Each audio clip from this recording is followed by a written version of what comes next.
Welcome back to the Data-Driven Strength Podcast. This is Season 2, Episode 10, and this is a podcast episode that we have punted multiple times. And what I mean by punted is we've had it even scheduled.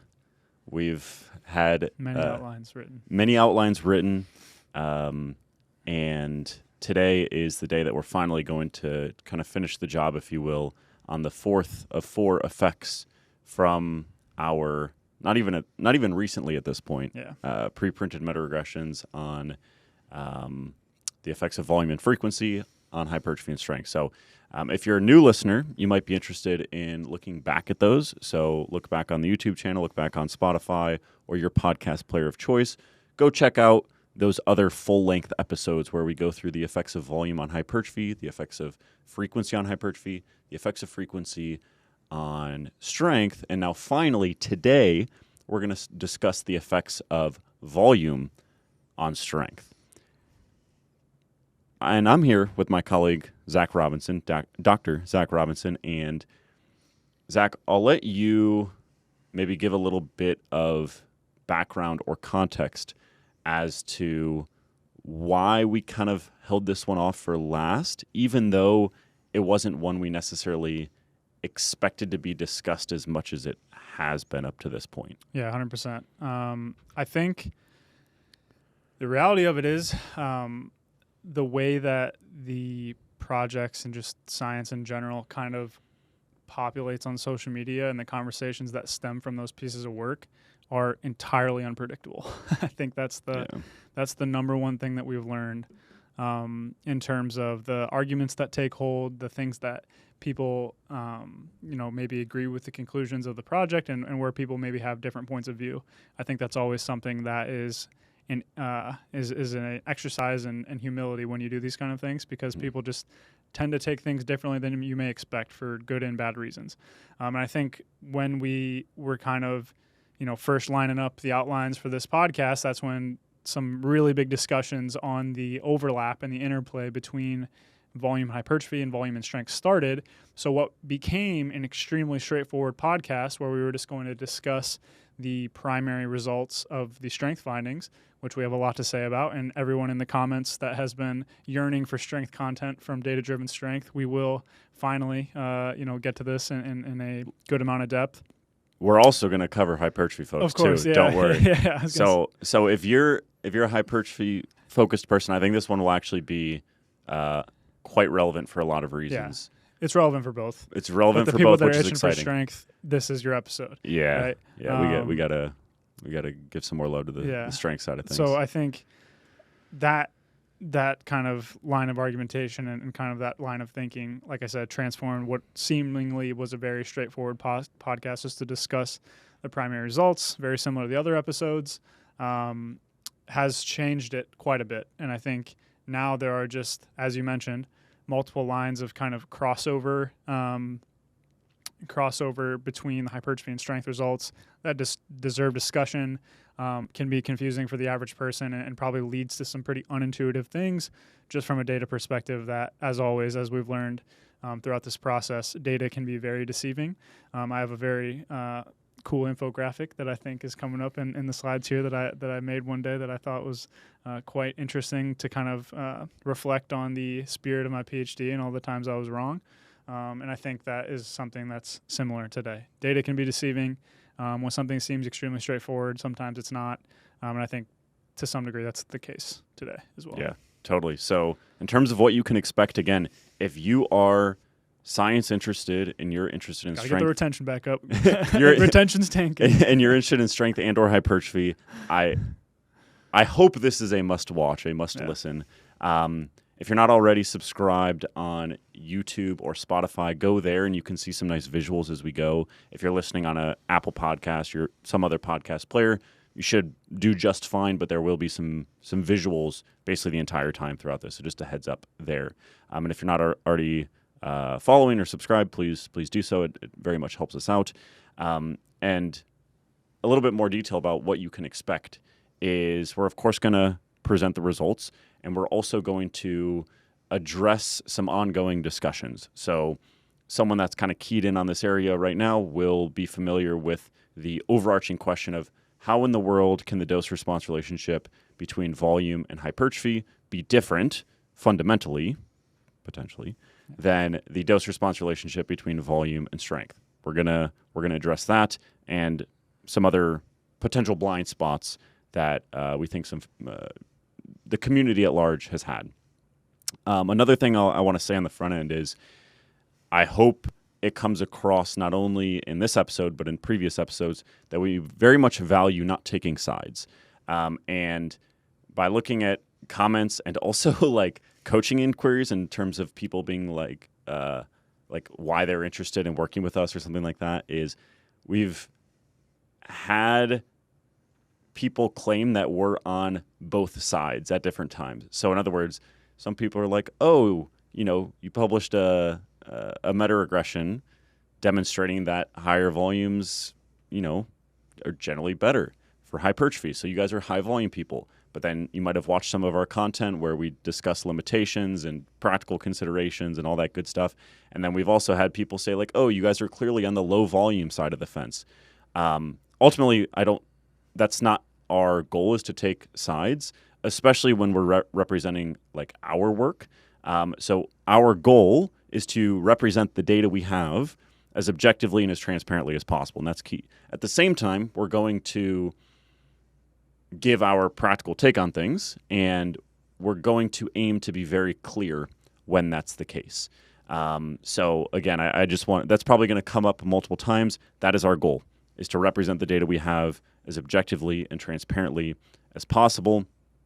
And again, especially when you are the researcher doing a project and you have a research question, that is your job. Now, we also play the role of science communicator at times, and that's where you can start to layer in some of this other stuff in a medium like this. So we're going to hopefully do both of those, kind of scientist hat on and then science communicator hat on as well. And last thing I'll say before I kick it over to you, Zach, is just a big shout out to the entire research team here. So that includes Jake Remmert, Seth Hinson, and both of our PhD advisor, both of our PhD advisor. Yeah. Yeah, that's a weird I'm trying to find like a way to make it plural.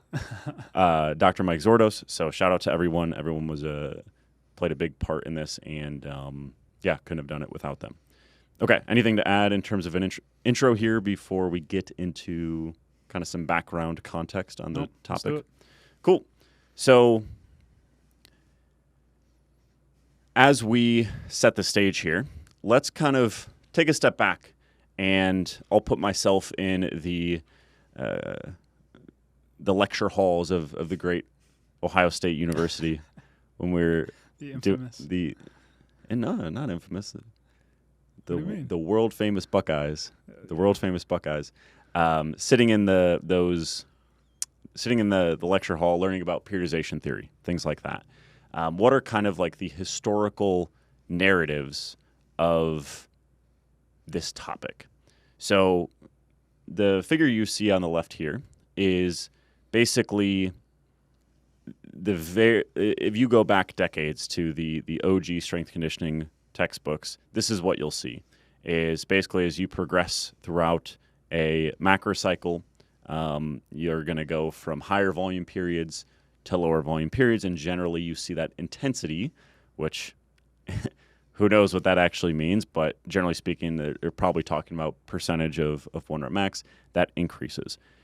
Granted, that's typically more so in the context of strength conditioning, sports performance, but I think a lot of that stuff has seeped into just general strength and hypertrophy training as well.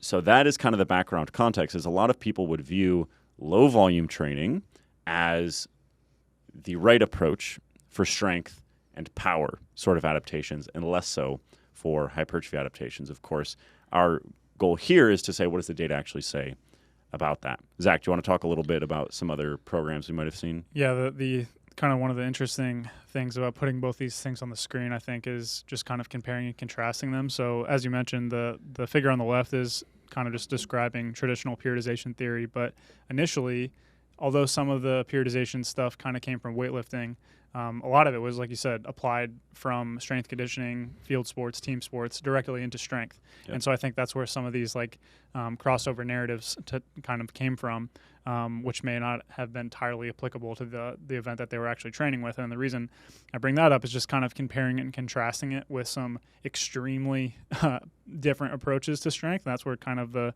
famous Smolov-based mesocycle, which is an extremely high volume and high frequency approach to strength that tons of people anecdotally have reported really good results on. And so the point kind of being here, there are narratives that kind of stretch all over the spectrum in terms of what's the correct way to approach the problem of volume for strength.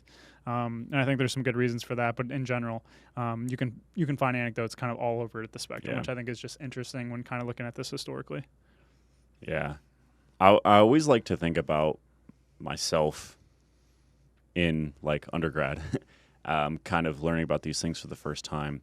If I'm curious for you, if you were to put yourself in that position when you're just kind of getting into exercise science, what would you have expected in terms of the dose-response relationship between volume and strength gains? I think I came from an uneducated perspective of just the harder you work, the better results that you get in general. So I think I probably would have said it'd be pretty aggressive, just from that perspective. And obviously the contents of the training matter a lot. Another thing that's notable in these kind of contrasting narratives is just the overall level of specificity. And we'll constantly come back to that as kind of a theme throughout this podcast. But, the Smolov-based mesocycle is designed for strength in a couple of very specific movements, whereas the history of strength conditioning, kind of more periodization at large, again, maybe outside of weightlifting, is a lot more generally varied. So there's another source of those kind of varying anecdotes. But in my mind, I definitely came from the perspective of the harder you work and that mindset, the more volume you do, the better results you're going to get probably. Yeah, that's fair. It's interesting. When we first started data-driven strength and started talking about training, I probably came from more of a perspective of leaning quite a bit more into periodization than you. So not to the extent that you see on the left-hand side here of the slide in terms of volume dropping off a cliff completely and intensity being very low early on in a macro cycle. But just as a basic example, when we were forming some of our initial programming systems, I would kind of vouch for, hey, in a strength phase, in the 4 to 6 weeks before a powerlifting competition, you got to pull back on the volume. That was kind of my bias. Yep. Whereas you kind of shifted me towards. I was biased in the opposite direction. You're biased in the opposite direction. I'd say we've probably landed somewhere in the middle since then. Yeah. But we're getting ahead of ourselves a little bit in terms of talking about where we're at right now. But it is interesting to think about. The narratives are all over the place. The narratives are all over the place. So let's think about the actual published research and stuff that is relevant to our project here. Mm-hmm. And the way that I view it is basically, what have we done here to build upon what has been done in the past? And up to this point, I think the best cited meta-analysis on the effects of volume on strength is a paper from Ralston and colleagues. I think it was published in 2017, I want to say, plus or minus a year or so. And in my experience, and also what I've done personally, is cite this paper to say that there is a dose-response relationship between volume and strength, but the dose response is not quite as strong as what we see for hypertrophy when you compare it to the Schoenfeld 2017 meta-analysis, which was the most up-to-date one for a while.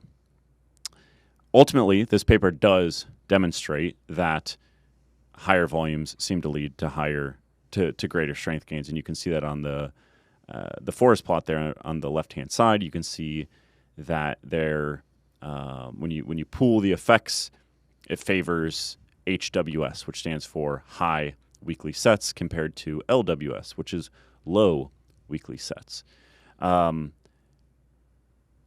However, the authors had to kind of categorize the different volumes that groups in the studies that made up the meta-analysis actually did. And at the time, honestly, when you were kind of look back at a lot of the research, it's kind of comparing single set to multi-set protocols. And if memory serves, most of the studies, if not all of them, compared single set to multi-set protocols. So ultimately, we see, okay, doing more than just a little bit of training is probably better than doing a little bit of training. That's really what you can take away from this meta-analysis. And another thing that I think people have kind of wondered is, what about non-specific training? So in other words, how does the dose-response relationship between volume and strength gains, how is it impacted based on whether you are doing more work with the tested exercise? So for a powerlifter, doing more squat, bench, or deadlift work versus doing accessories such as leg press, leg extension, chest press, or just anything that trains the involved musculature, but it's not the specific movement. And ultimately, this paper didn't have like a very clear definition for how they quantified sets.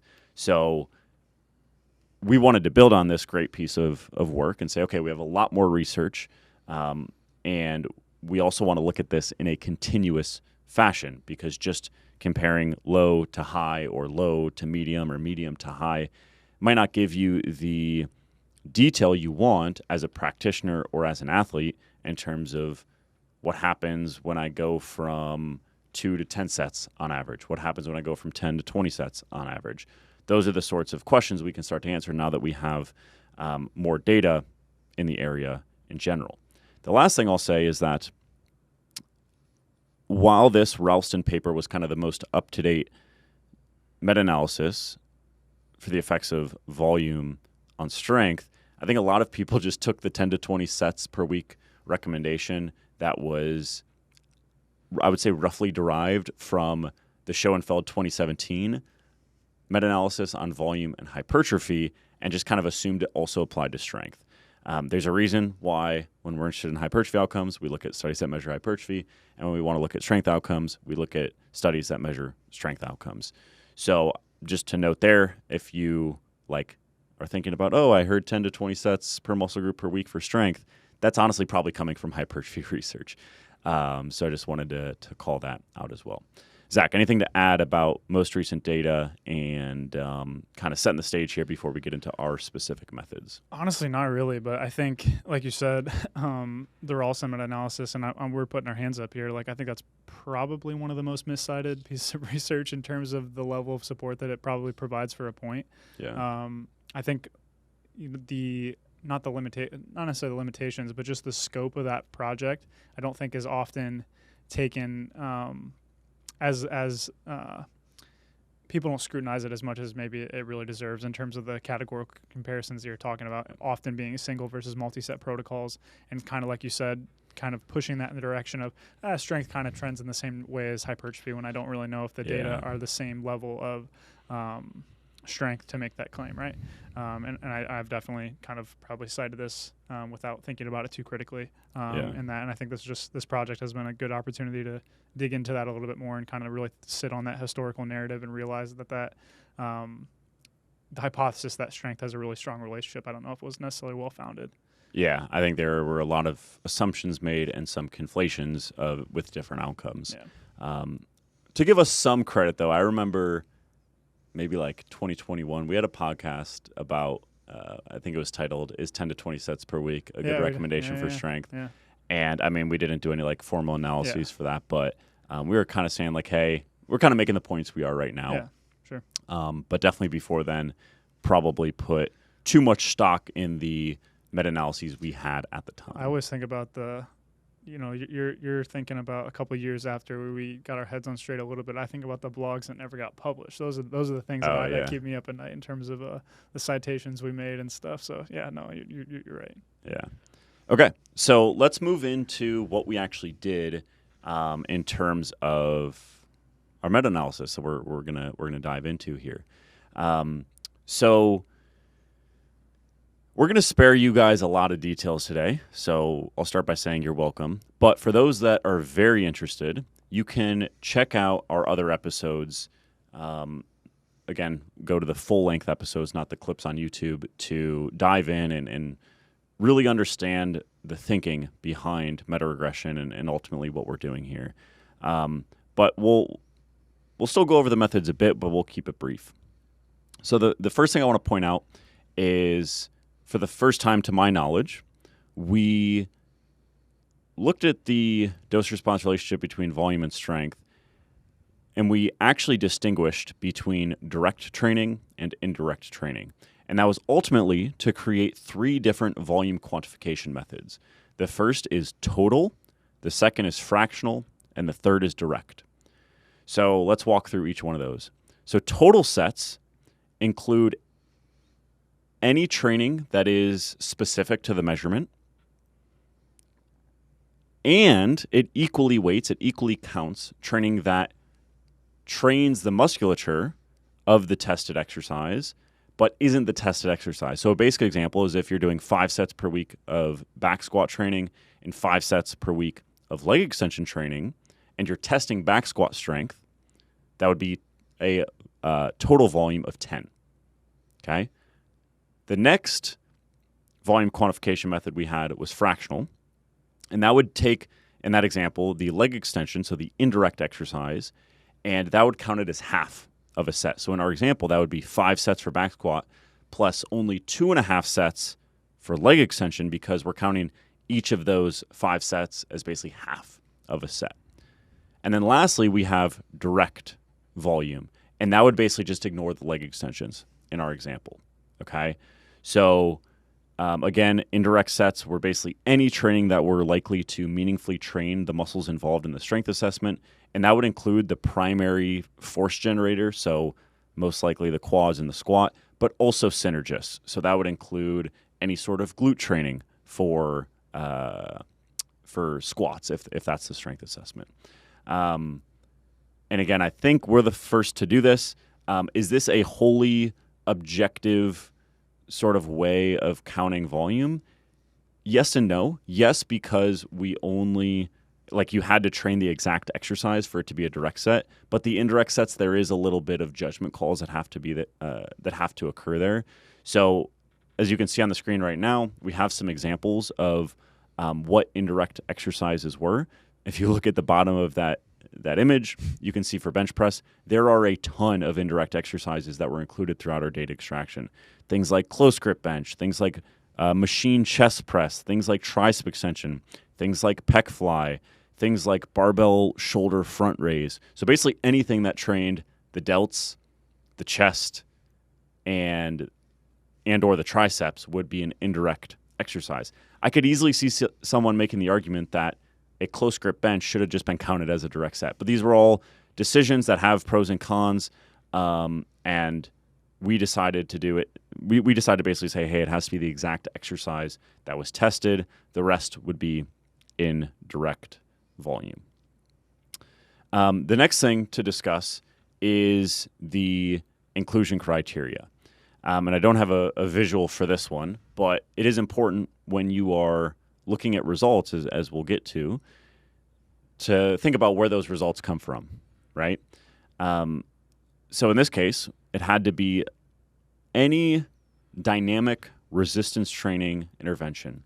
So what I mean, for the most part there by dynamic, is that it has to include an eccentric and a concentric contraction. So if the training was just like isometric training, where you're pushing against an immovable object and that's your training, there might be specific research questions where that's relevant, but I don't think that's all that relevant for folks looking to understand the dose-response relationship for strength gains. So it had to include an eccentric and concentric contraction, and it had to have groups that differed in volume and or frequency. Okay, the reason that we included studies that manipulated frequency is because we also did a meta-regression on frequency, so that was included in the data set as well. So that's important to keep in mind, is that, hey, we're not just taking, any study that we think is cool off of PubMed, but instead we systematically went through basically multiple entire databases like PubMed, had specific search terms, had thousands and thousands of results. Then we have to screen the title, screen the abstracts, screen the full text, etc., and make sure that it's a dose response study. And that's important for meta-regression, as we'll discuss a little bit more here in a bit. The studies had to be at least 4 weeks long in terms of the training intervention, And maximal strength had to be measured, of course. And that's important that it's maximal strength. So if, it was, hey, put your 70% of 1 rep max on the bar and let's measure velocity and then kind of do some calculations to understand what your strength was, that wouldn't count. That would be, in a way, a measure of strength, but it's not maximal strength. So it had to be maximal strength, and it could have been dynamic contractions. So just think of like a 1 rep max back squat, or it could have been like a 5 rep max. Anything up to a 10 rep max is what we accepted. So a 1 to 10 RM. It could have been isometric strength outcomes as well, or isokinetic strength outcomes. We did include both trained and untrained participants, which is something to keep in mind as we'll discuss potential differences or lack thereof in a little bit. And we did not include older adults. So we did not include any participants that were older than 70 years. Another thing on the methods front that's important to talk about, because we'll mention it once we get to the results, is what's called the smallest detectable effect size. And again, if you want a little bit more detail, go back to Season 2, Episode 1, where we discuss the hypertrophy outcomes, and we get into this in quite a bit more detail. But basically, you can think about the smallest detectable effect size as the sum of all variance components from non-training control groups in resistance training studies. So the data on the screen that you see here is from non-training control groups. So that means if these folks would have had to be untrained, if I'm recalling correctly, right? Yeah. So they had to be untrained, because if you take someone that's been training and then have them do a non-training protocol, that's basically detraining. Yep. So it had to be someone that's not resistance training, and then you basically randomize them to a control group. So it would kind of suck if you're all fired up to do a resistance training study, get into lifting, contribute to research, and then they're like, hey, you're in the control group, and you basically don't get to do that. You have to just report back to the lab for post-testing. That's what this data is from, is for those folks that don't do anything throughout a resistance training intervention, because that can help us quantify the error of someone that is still having an intervention undergone, but there's error associated with that. And importantly, the smallest detectable effect size for strength is pretty high. Okay? The smallest detectable effect size is 3.96%. Whereas for hypertrophy, it was lower. It was 2.05%. Okay?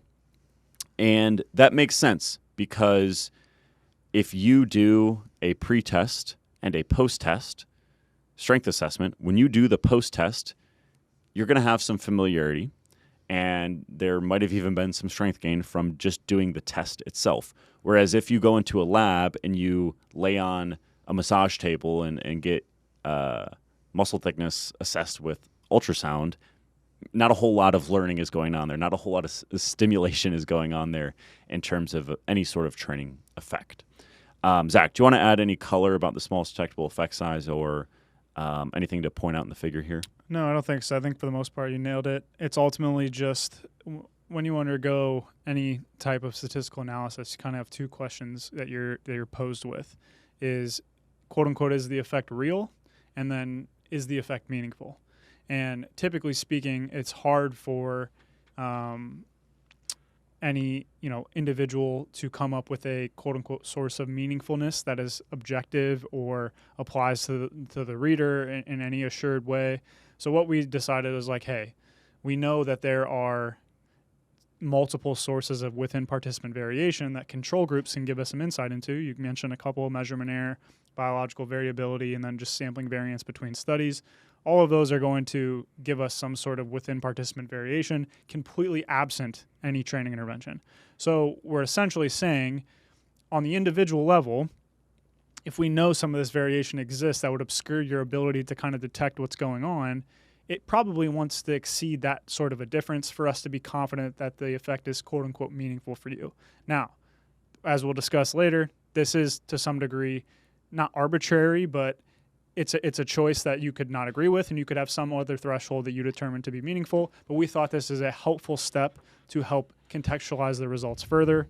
That I think is a good use of the available data. And then the second thing you mentioned, which I was going to echo, is that it makes perfect sense that the variability for non-training controls for strength is very different than hypertrophy, because a single strength test is essentially a training session for a non-training control, even though that seems kind of silly. It is true, and there's studies where they demonstrate the effect of increasing strength gain simply from practicing the test. Exactly. And you can look at the mean change there, the dot for the strength condition is actually marginally positive, whereas the hypertrophy effect is basically closer to right around 0, and that kind of communicates the same idea. But yeah, this is I think it's a cool thing that we did. It is by no means like the only way to do it, and I think there's multiple other justifiable approaches to kind of get at this concept.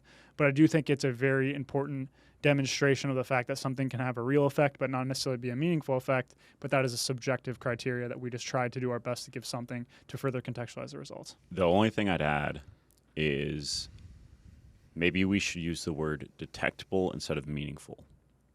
What do you think?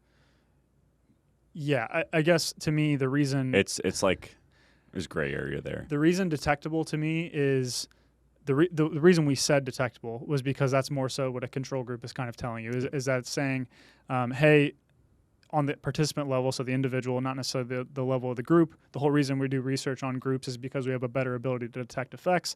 But on the individual level, if I'm going to go to apply this in the gym, what's the kind of threshold it needs to cross for me to be able to kind of notice it in the context of the measurement techniques and the studies, et cetera, et cetera.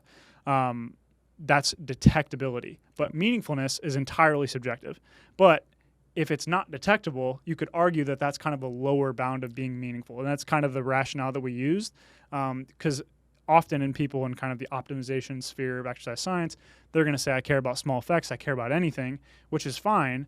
But on some level, if you're not even able to reliably detect those effects, it's questionable whether that's meaningful or not. But again, it still comes down to the distinction. Some people would be totally happy with the fact that if they know the effect is kind of real in concept, even if they can't detect that in any individual way, they're going to bet their chips on that and still go in that direction, because that could still stack up a real effect over time. So they're both very, very important aspects to the interpretation process. But to me, this is kind of helpful, particularly from interpreting the results from different populations' perspective. Like you go Gen Pop all the way up to somebody who's an elite advanced bodybuilder. There's different levels of quote unquote meaningfulness that are probably relevant there. Yeah, right on. Think about that number for a second, 3.96%. As our smallest detectable effect size. And I want to like double click on that for a second, because I do think that's at the core of some misinterpretations or potentially overinterpretations of our model, in the sense that, I don't know about you, but if I'm, and that's about 4% in an absolute sense, not in a relative sense. Compare 4% strength gains versus 8% strength gains over the course of a 10-week study. That's a difference I'm interested in as a coach for sure. If that shows up reliably, I'm interested in 4 versus 5 if we would have enough, basically power to detect that. So it's the point I'm making here is there's a lot of variance with strength outcomes, and we quantified that, albeit imperfectly. It's not a perfect method, but that was our best approach for quantifying what we can confidently say that we're detecting an actual difference, and that shakes out to about 4%. That's a big, smallest detectable effect size, in my view. Yeah, for sure. And I think I do think like that makes sense why that is the case, but that is why it's crucial to understand the difference between a real difference or quote unquote real difference versus something as we are considering detectable or considering meaningful. Another note here that I can't remember who made this comment, but I do think is a good one, is these aren't necessarily the control groups from the same studies in which we're meta-analyzing. These are a separate body of research. Theoretically, the conditions in the studies that we are meta-analyzing could be fundamentally different to some degree than the control groups that were analyzed here. Maybe the strength outcomes are different. Maybe the hypertrophy measurement techniques are different, all of which would inherently change what would be the best estimate of the smallest detectable effect size. Now, that said, this is a lot of studies, so I'm pretty confident this is our best quote-unquote unbiased estimate of what kind of control groups can kind of estimate the within participant variation on a standardized scale. I feel good about that, but I think that is also a totally valid feedback to say this doesn't directly apply to the studies in the meta-analysis, so maybe that bar is a little bit too high, a little bit too low. We're not entirely sure. Yeah, it was the best we could think of. Correct, exactly. It's giving us a bar to measure against. That's not necessarily to say it's the right bar, right? Because if memory serves, we had 13 studies in the data set that had a untrained, non-training control group. So our original plan was to say, hey, we're just going to take all the control groups from the studies that meet our inclusion criteria and that we're extracting, and then we're going to take those control groups and basically calculate our own more specific smallest detectable effect size for our data set. But then once we did the all the screening and finished the extraction, we're like, not very many. It's not very many. I think there's a ton of effects from like one specific study too that like really predominates some of that thing. So it wasn't a reliable enough data set for us to be confident in it. So we went to the Steele meta-analysis, which had way more data. Yeah. Cool. Before we get into the results here, is there anything about the model that you think is worth touching on beyond like kind of the basic fundamental steps of meta-regression that we'll get to in a second? I think the quick thing that we have in the outline just to quickly mention is that, when we have the studies that come from different independent variables, volume and frequency, sometimes you have to adjust for a couple things in order to make sure that you're estimating the effect of the variable that you care about. So in this case, we have adjusted for that effective frequency, and for strength outcomes, that's particularly important because of the fact that in our previous episode, we mentioned that the direct effective frequency seems to be pretty strong for strength. And then for the other variables that we also adjusted for were just improve the precision of our predictions. And this was the duration of the intervention and then the training status of the participants. If you just think about, okay, if I have a group of untrained and a group of trained participants, the untrained participants are probably going to have much larger strength gains. So we bake that assumption into the model, which is a pretty safe assumption and should improve our precision. And then also intervention duration. Generally speaking, longer interventions are also going to have greater strength gains. So we bake that assumption in there as well, which all of those adjustments are either to make sure we can isolate the effective volume independently or to improve the precision of our model. But that's really, as far as other things besides the basics that you mentioned, the step-by-step process, that's really all that's relevant. Perfect. All right, let's get into the results here. And let's start by discussing what was kind of the best volume quantification approach, because that's the first step here, is to say, okay, we basically have all of these effects from all of these studies. The total for strength was 66 total studies that had, one group with a lower dose and one or multiple groups with a higher dose. And using those outcome datas, we extracted volume in the three different ways I mentioned. We extracted it in the total method, the fractional method, and the direct method. And again, the first step is to say, okay, which of these is most likely to best represent the underlying dose-response relationship? Because that's what we care about, is like which of these volume quantification methods give us the best predictive power, if you will, and therefore we can make further inferences from the data. And what you can see on the screen here is the various comparisons. So you have the numerator identified at the top and the denominator on the left-hand side there. So you basically have 3x3 comparisons, so 9 total spots on the grid, but of course there's some comparisons to themselves, so there's zeros there. But if you just look at the first column, you can compare fractional to the other two methods. So if you compare fractional to total, you see that the Bayes factor is 18.21, and then if you compare fractional to direct, the Bayes factor is 45.69. 0.96. And this is using a scale from like a 1995 paper, if memory serves. And basically, that scale says that anything above a Bayes factor of 10 is very strong evidence. Okay, so we have very, very strong evidence for the fractional method being better describing the underlying data than direct. And we also have very strong evidence that fractional does a better job of describing the underlying data than the total method. So in my view, what this says is that accounting for indirect training in some way is good. That's basically what this says. Because if you only look at the direct sets, there's going to be a bunch of similar movement patterns and exercises that train the included musculature, but they just aren't accounted for at all. And you could imagine an extreme scenario where you're doing 3 sets of bench press per week, but then you're doing 20 sets of a bunch of other training.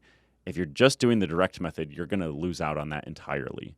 And then with total, I wouldn't have been surprised if that one won because, maybe that's a little bit more accurate. Maybe, all that pec fly training or tricep extension training is, similarly effective to direct training, such as, a strength assessment like bench press. But ultimately, this is in line with our hypothesis that the fractional method would be best, and therefore that gives us the best dose-response model to work from is the fractional dose-response model. Anything to add there? Not really. Cool. All right, so with that, let's get into the primary results from the paper in terms of the dose response between volume and strength gain. So again, refer back to season 2, episode 1 for more details on the various models, the various candidate models. I think there were 7. 6 or 7, yeah. Yeah, something like that. 7 candidate models. And then on the back end, basically what you do is you say, okay, what best describes the data and what is also kind of a good mix of really describing the data, but also being something that is feasible physiologically. So there are various metrics that are quantified, and then you can objectively determine that a certain model is the quote unquote winner. And in this case, the quote unquote winner is a reciprocal model, which is what you can see on the left hand side. So on the left hand side, which is identified as panel A, on the x-axis you have increasing fractional set volume. Okay, so just as a basic example, at 10 sets, if you see a data point, that means that the condition had 10 fractional sets. So you could have various ways of getting to 10 fractional sets. You could have all direct training, so it could be just 10 sets of what was ultimately measured in the strength assessment, or you could have 5 direct sets and 10 indirect sets of kind of accessory type movements. Okay, and then on the y-axis, you have the exponentiated response ratio, which is just the effect size that we used, which gives us a proxy for the percentage change in maximal strength. And then the thickest line that you see going through the data points there is the best fit line. And then kind of that shaded orange area there is the 95% credible interval. And then the dotted line is the 95% prediction interval. And those are just various metrics of where we would expect not only the trend line to be with additional data, but also future data points with additional data. And then on the right-hand side, you can see the mean linear slope at the average set volume in the data set. And that average was around 10 fractional sets per week. So basically what we see by that diamond being exclusively on the right-hand side of 0 is that the dose response is generally positive. That's just a way to confirm the directionality and confirm the confidence in the directionality. So we can say with pretty high confidence that the dose-response relationship is positive. At the same time, we do, of course, see that there are diminishing returns, right? So we see pretty early on that there's a really strong, robust response, which is what you'd expect when you go from no training to some training. And then you see that it kind of tapers off, and then eventually it almost looks like it plateaus. But we'll dive into that with a little bit more detail here in a second. So Zach, unless you have anything to add, we can move on to another way to kind of conceptualize how you ultimately get at this figure. Yeah, no, I think we can go to the next one. The only shout out I wanted to give was so alongside these projects, we also published per session meta-regressions led by Jake Remmert. And one of the comments he got on Instagram was, you can't just fit a line to dots. And so True. I think this is helpful to go through conceptually, just to really hone in on what's actually happening, because I think it can be potentially counterintuitive when you just see a trend line and a bunch of dots and the line doesn't necessarily coincide with the dots perfectly. So I think it's important to kind of see what happens. So I'm going to try my best to take this off the reins here a little bit and hopefully be able to demonstrate this a little bit closer. So here we have a 3-step demonstration on what's actually happening underneath the hood for multi-level meta-regression. So one of the first parts of this process that we mentioned was that it's important that we have studies that compare the variable of interest, right? So in step 1 here, you can just see all of the individual data points. And so those are separated by trained and untrained purely for visualization purposes. But you can see all of these individual data points, obviously a good amount of fanning, a good amount of variation, that kind of represent all of the effects in our data set. Now, what people think is happening is that you're just fitting a line to those dots. You fire up Excel, you fire up something, Google Sheets, you throw in a trend line on there like you maybe do with your finances or something like that to see if you're spending too much on groceries. And you know what? There you go. You pretty much did a meta-analysis. That's essentially sometimes I think what the interpretation is. But this is actually what's happening underneath the hood. So we have these between study effects in this first step. However, each one of those effects belongs to a study, right? And so you have what's called clustering, or you're creating a level in the data set where multiple effects belong to a study. And those effects have different levels of volume. And so what you can do is you can create what are called within study slopes that are representing the dose-response relationship of each effect in a study in isolation. So that's essentially allowing for the within study comparison of volume level A versus volume level B within a given study where all the other variables in that study are accounted for. Load, proximity to failure, intervention, training status, all those things are comparable, which is why it's advantageous to calculate those studies within study slopes. Then you can see I have this up here, this little thing called plus shrinkage. And so essentially what a meta-regression is going to do, it's going to say, hey, all of these individual slopes, because you're estimating those in isolation, it's actually counterintuitive, but having information across other studies can actually provide a better estimate of that study's slope in isolation. This is, can go into this in another podcast, and I'm sure we will later down the line, but there's a statistical paradox that the group in which you belong actually helps you estimate your individual effect a little bit better. So in this case, understanding all of the study slopes can estimate the within study slope of a given study maybe a little bit better. So once we do that, we're going to adjust all of these little individual study slopes back towards the overall group mean just a little bit. And then that's going to allow us to aggregate the curve or the overall study slope, aggregating all of those individual study slopes into this nice, neat, overall best fit line that you see in the primary plots. But it's important to note this important step here in the middle is making sure that the within study comparisons that do control for all the other factors are being respected when we actually compare this overall dose response curve. Is there anything I'm missing there?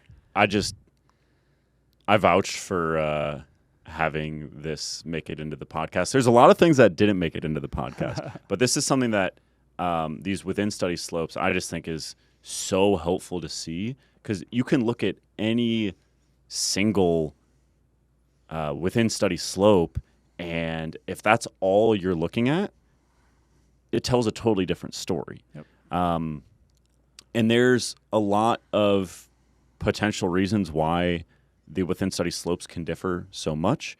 And probably the main one is just general variance, which will be a theme probably from this point forward throughout the rest of this podcast episode. But I think this is really, really helpful just to visualize and see what's going on under the hood. Zach talked about some of the fixed effects, like accounting for how long the study was, the training status of the participants, any other training variables that we would have good reason to believe would also have an effect, and ultimately get to a dose-response relationship that is our best fit model. So at the end of the day, the primary meta-regression that you see here and you might have seen on social media, really those data points, you could make a case for not having those data points there. Yeah, we've actually talked about that before. There's been a couple papers that have published dose-response meta-analyses recently that didn't have the dots there. Yeah. And I It's think, like, where's the dots, bro? Yeah, I think it's interesting to pro and con that, because it can lead to misinterpretation. Yeah. Like you said. And like, it's just, I just hope this is clear to the reader the listener that, like, again, those dots just aren't really what we care about necessarily. They're, of course, make up the first step in the process here of getting to the primary meta-regression. But this is why, the methods we mentioned, especially in Season 2, Episode 1, are so important. And, I would say if I was not familiar with the field at all, I would definitely assume that you're just kind of fitting the line through the dots. So all of that is to say is these are the general steps that are going on under the hood. The last thing to point out here within step 3 is a candidate fundamental difference is differences in training status. The thinking goes that, okay, if I take someone that's never trained before and I have them start and finish a resistance training intervention, they might not benefit from a given difference in a training program, such as volume or frequency, quite as much, because they're just going to get really, really strong no matter what. Or you can make the opposite case. Make the opposite case really quick. You could also make the case that an untrained individual who has no experience with the exercises could benefit a ton from the additional practice and really hone in those neural those things. Whereas the trained individual may be only getting additional fatigue because they're already well experienced with the movement. So you can make very valid cases in both directions. Yeah, that's fair. And then, same idea with trained. You could make the case both ways. Yep. So we'll talk about that a bit, and I think that when you see the strong diminishing returns in the main meta-regression line, that could be a thought. It's like, maybe that doesn't apply to me because I'm an advanced lifter, and maybe you're right, maybe not. We'll discuss that some more. But in step 3 here, you do see that when you kind of subset the data between trained individuals and untrained individuals, so you kind of have a thinner orange line there for trained individuals, and then you have a thin dashed line there for untrained individuals. And what you see is that the best fit model, when you subset the data between the two, is still generally follows this reciprocal pattern.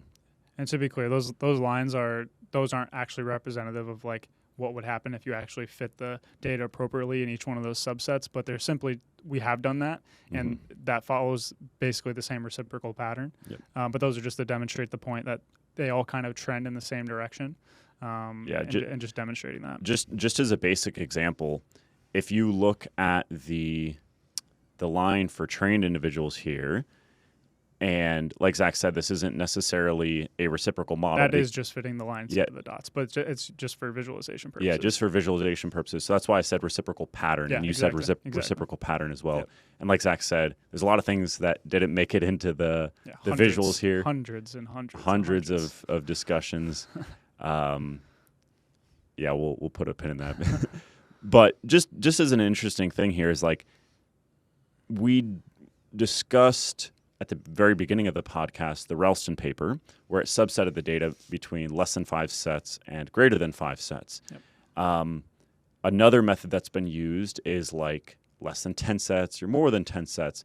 And then there's the Bas-Vel paper. What were the cutoffs? 10 to 20 versus 20 plus? Yeah, I think it was something like that. Yeah. It is interesting to look here that with the trained individuals, you kind of happen to see a negative slope from 10 to 20, and then you happen to see a positive slope from 20 to 30. Again, this is not a best fit model, so we're not that it kind of follows this like, what would that even be, like an S-shaped curve or a sigmoid curve in a way? Yeah, but basically it kind of goes up and then it comes down and then it goes back up. Like that is something that would be penalized in the model fitting process, and even if that was the underlying data, it would kind of be smoothed out because that's almost certainly not what happens. Yeah. But that is just interesting to kind of recognize, is that even when you have 66 studies and then you categorize it, it's like, yeah, really clearly strong relationship here, and then like kind of negative, kind of positive, and then you look at all these effects, you're like, man, this is a mess, and that's why we focus so much on the best fit curve. Yeah, the only other thing here that's not visualized that I probably could have done a better job putting on there is also you have to take into account the weighting of every individual study. Mm-hmm. So you can imagine each one of those data points or each one of those lines, I'm so mad I didn't do this now, would be bigger or smaller depending on the variance within that individual study. So you could imagine I could get let's say I have 3 groups in a study, but each group has 3 people in it. And so I have an estimate of a dose-response relationship, but the amount of total participants that I have in that study is 9. Whereas another study may have 10 participants in each individual group. That is represented here, right? Yeah, that's obviously there, but it's not just in the visual, cool. To like demonstrate that. Actually go back to that other plot. That actually a better way to describe it. So you can see the dots in this individual in the primary plot. Those are all sized by their inverse variance weights. So studies that have greater sample sizes, more precise effect measurements, those are ones that are going to be upweighted a little bit in comparison to studies who have smaller sample sizes and more variance in their measurements.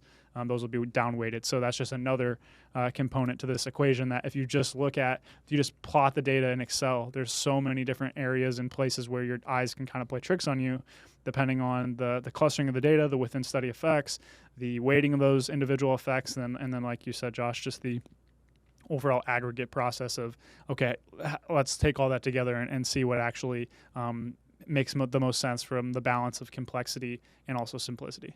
Yeah, right on. Cool. I really like this slide. You got anything to add, or are we good? No, I think that we're good. Hopefully summarizes it well. Cool. All right, let's discuss the secondary analysis. Or actually, sorry, before we get to that, we'll discuss the diminishing returns. Then we'll get to the secondary analysis. On their seats. Yeah, man. So we discussed the smallest detectable effect size, and one of the reasons is that it can give you like a helpful interval, if you will, to say, hey, how in this volume range, how many more sets do I have to do to get something that we can be confident is detectable within the context of typical resistance training error? What this is, I go back and forth on how I feel about this table, to be honest with you. But basically what we see here is that the minimum effective dose within the context of these studies is literally 1 set. So the estimated effect at 1 set is greater than the smallest detectable effect size. And then what we see is that there's still a really strong effect going from 1 to 2 sets, and that the best fit model gives you a prediction that is greater than an additional increment in the smallest detectable effect size. But then once you get to higher and higher volumes, it kind of tapers off, which is what you see in the main meta-regression. So this is literally just using the estimated effect at like throughout the dose response relationship and comparing it to additional increments of the smallest detectable effect size. So basically going from 0 to 4% gain, 4 to 8% gain, 8 to 12% gain, etc. And here's something that has gotten a lot of attention is the fact that once you get to this final row here in these volume efficiency tiers, is that once you get around 5-ish sets per week, you don't get an additional increment in the smallest detectable effect size. I can't remember off the top of my head the estimated effect at 5 sets, but whatever it is, there's no point in the meta-regression that is greater than 4% more than that estimated effect. So 2 things that I want to make clear here. The first is that the diminishing returns are quite notable, quite strong, okay? And this is a way to demonstrate that. The second thing I'll say is keep in mind the smallest detectable effect size is 3.96 or about 4% for strength, okay? So just because beyond 5 sets we don't see an additional increment in the smallest detectable effect size, that does not necessarily mean that this is the cutoff point. That's one reason why we wouldn't necessarily say that this is the cutoff point, but I think that is how it was interpreted, which I understand why it was interpreted that way, and I don't think it's a bad interpretation, but I think it's a quick way. If you skim the paper, that might be what you take away from it, but if you really think about it and you understand what was done under the hood, I don't think you would use that number all that much. But that's my perspective. What do you think? Yeah, I was actually going to say, like, one of the biggest things I wish we could have added to the paper is that when we discussed this on the front end, we mentioned there's a big distinction between a difference being real and a difference being quote-unquote meaningful or detectable in this case. And I don't think people really get that. So in our case, and I think we should actually skip the next slide and go to the pairwise comparisons after this because I think it is more relevant for this comparison, is that this volume efficiency table is addressing if the differences are detectable. So if I was going to implement this in the gym based on the assumptions that we mentioned about the smallest detectable effect size, of which there are many that you could argue, is this something I would quote unquote detect? That's one conversation. But another conversation is the difference real? And if you go 2 slides, now this is where this is relevant. So very, very early on, I think it was Dr. D'Souza that asked for the pairwise comparisons as soon as the paper was published, which was a very, very good addition. We did that within like an hour. Yeah, it was we're like, yep. Great. Sure. It was a great comment. Yeah, it was great. So, and it's important because it demonstrates this difference perfectly.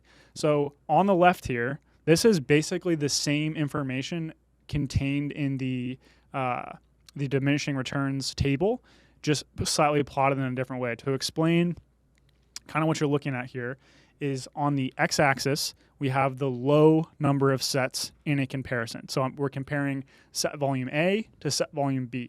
On the x-axis, we have the low volume there. So let's say we were comparing 10 and 5 sets. That would be 5 on the x-axis. On the y-axis is the high number of sets. And that would be 10 versus 5, right? The first number in the comparison. And so what these plots are demonstrating is if the box is colored, that is telling you that that comparison was greater than the smallest detectable effect size. And basically the way that those efficiency tiers operate, although not the exact same criteria, but it gets you to kind of the same point, is the point at which the quote-unquote Plateau question mark in the efficiency tiers is you're basically just counting the final row where there is no longer any colored squares. Basically right here. Which is 5, yeah. Exactly. So on the left, we're saying that the plateau is 5, yeah. Right? However, when you flip over to the comparisons versus a null point estimate, or in this case, let's compare the differences between the 2 volumes versus 0, the differences are small. They're not exceeding our smallest detectable effect size, but they're very precise. We have a ton of data for strength, and we have a best fit model that fits pretty darn well. The precision of the interval width on those estimates in the main meta-regression table are really, really narrow. So when we compare all of those differences against 0, every single one of them exceeds 0. So the effect may be very, very small. So this is where the whole statistical significance versus practical significance or clinical significance, you've heard that distinction before. That's basically what these 2 different graphs are kind of demonstrating. The left is saying, hey, is the average person going to be able to quote unquote detect this? And the right is saying, are these differences real or something that we can be confident are the case? And you can clearly see that on the right, I don't think anyone's taking this away, but this is the reality of what the model is saying, is that there is a quote-unquote linear effect of volume. It's just that the diminishing returns make the increments of that such that we wouldn't necessarily expect that to be something so overwhelmingly massive in the magnitude that we would be able to notice it a ton in practice. So I think this is something that is extremely overlooked in this overall model, and saying that yes, there are very aggressive diminishing returns, but that does not mean that the additional returns aren't giving you anything.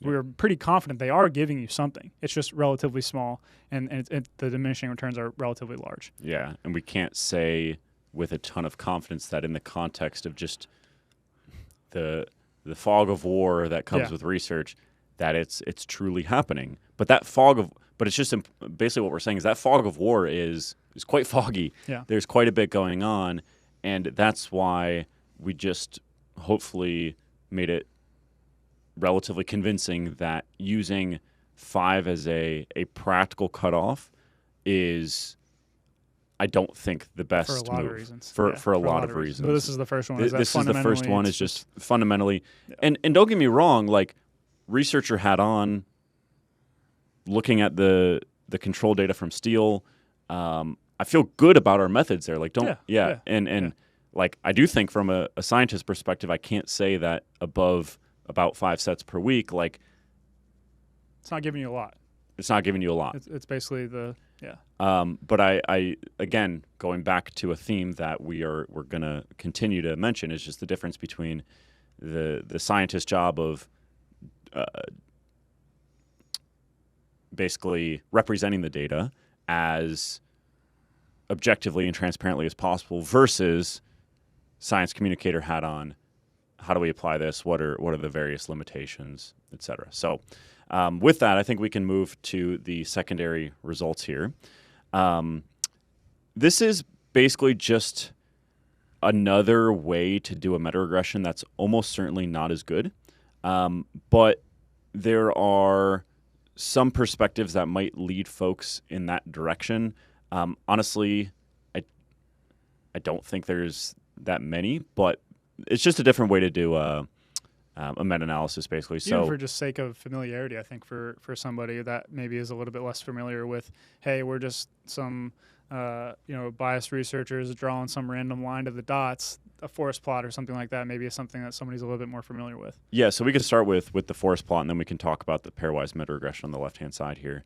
So what we see here on the right-hand side with the forest plot is basically each individual effect. So there's limitations here because this is simply a categorical comparison. Basically, every single effect was, we have a lower volume condition and a higher volume condition, and in which direction did that lean? So you can see that, I don't know exactly what it is, but maybe the first, what would you say, maybe like 30% of the effects happen to be on the left-hand side of 0, and then the rest, maybe about 70% of effects are on the right-hand side of 0.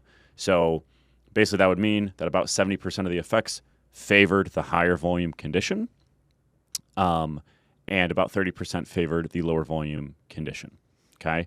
And then when you pool that down here at the bottom, we see the pooled mean effect for the percentage difference in change in strength gain between low versus high volumes. This doesn't tell you about low versus moderate versus high versus very high volumes. That's the goal of the meta-regression. But this is just like, hey, generally speaking, if we categorically compare these and try to pool the effect, this is what happens. And you can see that it I'd say pretty clearly leans towards higher volumes being beneficial, but the credible interval of the effect does cross 0, which is pretty interesting to think about. So like categorically, if that would have been the meta-analysis approach we take, we wouldn't have been able to say with a high degree of confidence that higher volumes lead to higher strength gains. Anything to add on the forest plot there, Zach? No, not really. I mean, ultimately, this is just a good example where categorizing a truly continuous variable leaves some information on the table. Just as a basic example to demonstrate this, one of these comparisons within a study could have been 10 versus 20 sets, and the other one could have been 1 versus 5. And all of those are treated the exact same, which obviously give you different information underneath the hood. So yeah, I think it's a helpful tool, especially for people to kind of get familiar with things. But like you said, if this was the only approach we went with, it'd be quite a different conversation, right? Yep. And then very quickly on the left-hand side here, basically what you see is what's called a contrast-based, or probably we've gone back and forth on this. Maybe a 2-stage meta-regression is the best way to describe it. This one's tough. We probably would do it a little bit different in hindsight. But it's just go ahead. I was just going to say really quickly, basically there's some similarities with the steps we discussed here, but each effect basically got a slope and an intercept, and then those slopes and intercepts were meta-analyzed. But keep in mind that we only looked at linear models here. This is very tricky to look at nonlinear relationships, which is almost certainly going on with the dose response here. So just because this is linear, don't necessarily view this as like, oh, that is definitely the effect. In my view, this is nice confirmation that along with, the mean effect here, the mean linear slope that we saw before, the effect does tend to be positive. We see most of this pooled mean effect on the positive side of 0. So we have multiple vectors pointing in the direction of a positive dose response relationship. Yeah, exactly. I think this one would probably be the most limited out of all the approaches. I think probably would have done a little bit different in hindsight, but like you said, I think directionally, kind of pretty much any way you slice it, directionally leans positive. But the primary meta regression that has the richest ability to detect nonlinear patterns, I think is there's a reason it's the primary model and it has those sensitivities that these other approaches don't. Right on. Cool. So now we're getting into the fun stuff, because basically up to this point, we set the stage. We gave you a brief overview of some of the most important aspects of the methods. We discussed the primary and secondary results. And now we can start thinking about interpretation of these results, okay? And we have discussed that a bit in terms of contextualizing the smallest detectable effect size, that sort of thing. But keep in mind that meta-analysis and just research in general is descriptive, okay? So in other words, when we think about that primary meta-regression as our primary, that was our primary result for this research question, that is descriptive based on the underlying data that went into the model that fit our inclusion criteria, okay? So let's start asking ourselves the question of what was the nature of the studies that did make it into the meta-analysis, okay? So this is a part of a figure from the paper, and you can see basically the distribution of a bunch of key resistance training variables. Okay, so let's start with the first one. We see a distribution of weekly sets from all of the effects and the average volume from the effects. So the average volume of all the effects was 8.14 fractional sets per week. So it's probably, a little bit more than like 8 sets as a lot of people think of it because of the fractional method. But nonetheless, if you're counting volume in the total method, maybe think of it as like the 8 to 12 range, something like that. So I would say pretty low volumes, maybe starting to get into that moderate range, okay? Frequency. I'd say this is pretty reasonable, about 2 fractional days per week in terms of frequency on average, okay? We can see most of them clustered around 2 here, a good amount at 3, and some around 1 as well. Next, this is a big one, repetition range. We see a ton of clustering kind of in this 6 to 12 rep range or so, and then we also see some effects where the average rep range was kind of in that 10 to 20 rep range, then even a couple above 20 in terms of the average rep range that those effects use. And the average there is 9.85 reps per set. Rest periods, average of 2 minutes and 2 seconds, so just over 2, and proximity to failure. So this was a tricky one when we were extracting because this is less common these days in terms of studies that have been published recently, but especially like some older studies, proximity to failure just wasn't as top of mind, I don't think. So if you're interested in really understanding like how we categorize between failure, mixed and non-failure, check out the paper itself. But generally speaking, failure was anything that kind of indicated that either concentric failure occurred, so you had to try a rep and actually fail the rep, or you were going for max load at a given rep range, for example. So like if the paper said, hey, we trained with 4 sets of 10 rep max, we assume that 10 rep max was quote unquote failure training. So Do some of these failure effects probably shake out to more like 1 RAR? Probably. But we had indication to believe that they were training with, 0 reps in reserve, maybe even all the way to concentric failure. But again, I could see some of those effects being more like 1 RAR. Nonetheless, the majority of them were failure in some way, shape, or form. Okay, so that's interesting, right? And I want you to think about these training variables. Every single one of them. Every single one. 8 sets per week. What does that reflect? 2 fractional days per week, about 10 reps per set, 2-minute rest period, and mostly training to failure. What does that sound like to you? It sounds like a bodybuilding.com program or something like that. Yep. Although 8 sets per week is way too low for a bodybuilding program. And also training 2 times per week. Probably more be like 1. What's per muscle group, though? Yeah, no, I know. It's for like a given effect, right? Yeah, it's for a given effect, and it's... So if you're doing, 4-day upper lower, 6 days push-pull legs, that's all 2 times a week. Oh, no, I'm talking about chest Monday. Oh, right. Oh, you're saying it's too high. Yeah, no, it's too high. Gotcha. Yeah. So this is important to keep in mind. Yep. That these study characteristics do honestly kind of represent just good hypertrophy training. So keep that in mind. So with that, let's discuss those limitations in a little bit more depth. And keep these limitations in mind because we're going to discuss them more in the next portion of this podcast as we discuss why the hypertrophy dose response and the strength dose response are just a little bit different.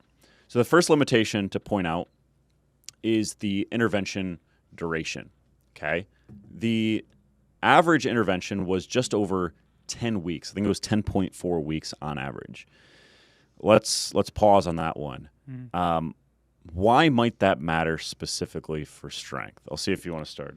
Yeah, I mean, ultimately, it's just strength is something that, even just going back to the first slide, thinking about the aspects of periodization, the aspects of phasic training, the aspects of there are different components to training for strength.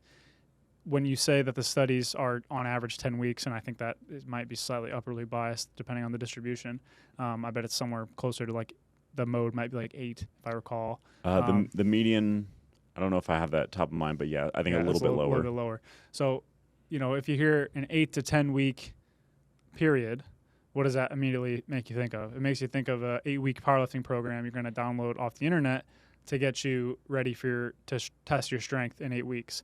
And so it immediately kind of sets the constraints to be slightly different in the sense that the amount of muscle growth that you could accrue, the amount of work capacity that you could accrue, different potential adaptations, you could argue whether those are contributory to strength in the short term. But the point is you don't have a ton of time to manifest other things outside of what's going to be immediately applicable to your maximal strength in the short term around the 8-week window. And so that is just a fundamentally different problem. And if you think about that in practice, how people train for maximal strength in the 8-week window, that is in direct opposition to the study characteristics that we just mentioned. Yep. And so that degree of non-overlap in terms of the training variables and the duration of training that we're looking to target, that's just a really, really important consideration when we're interpreting these results. Yeah, totally. Next is the novelty of strength assessments. Okay.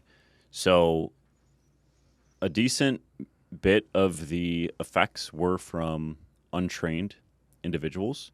And I'm trying to quickly pull it up here because I didn't jot it down. Do you have it at the top of what did you say? The number of effects that were trained versus untrained? There we go. So about a little under half were untrained. Yeah. Does that sound right? Okay, cool.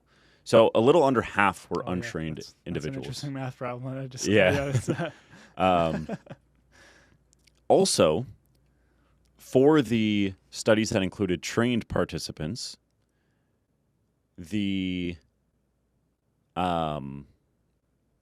lot of the strength assessments were potentially novel to the individuals. Now, don't get me wrong. There were definitely some studies where they tested squat 1 rep max strength, and the inclusion criteria is they had to be able to squat 1.5 or 1.75 times their body weight.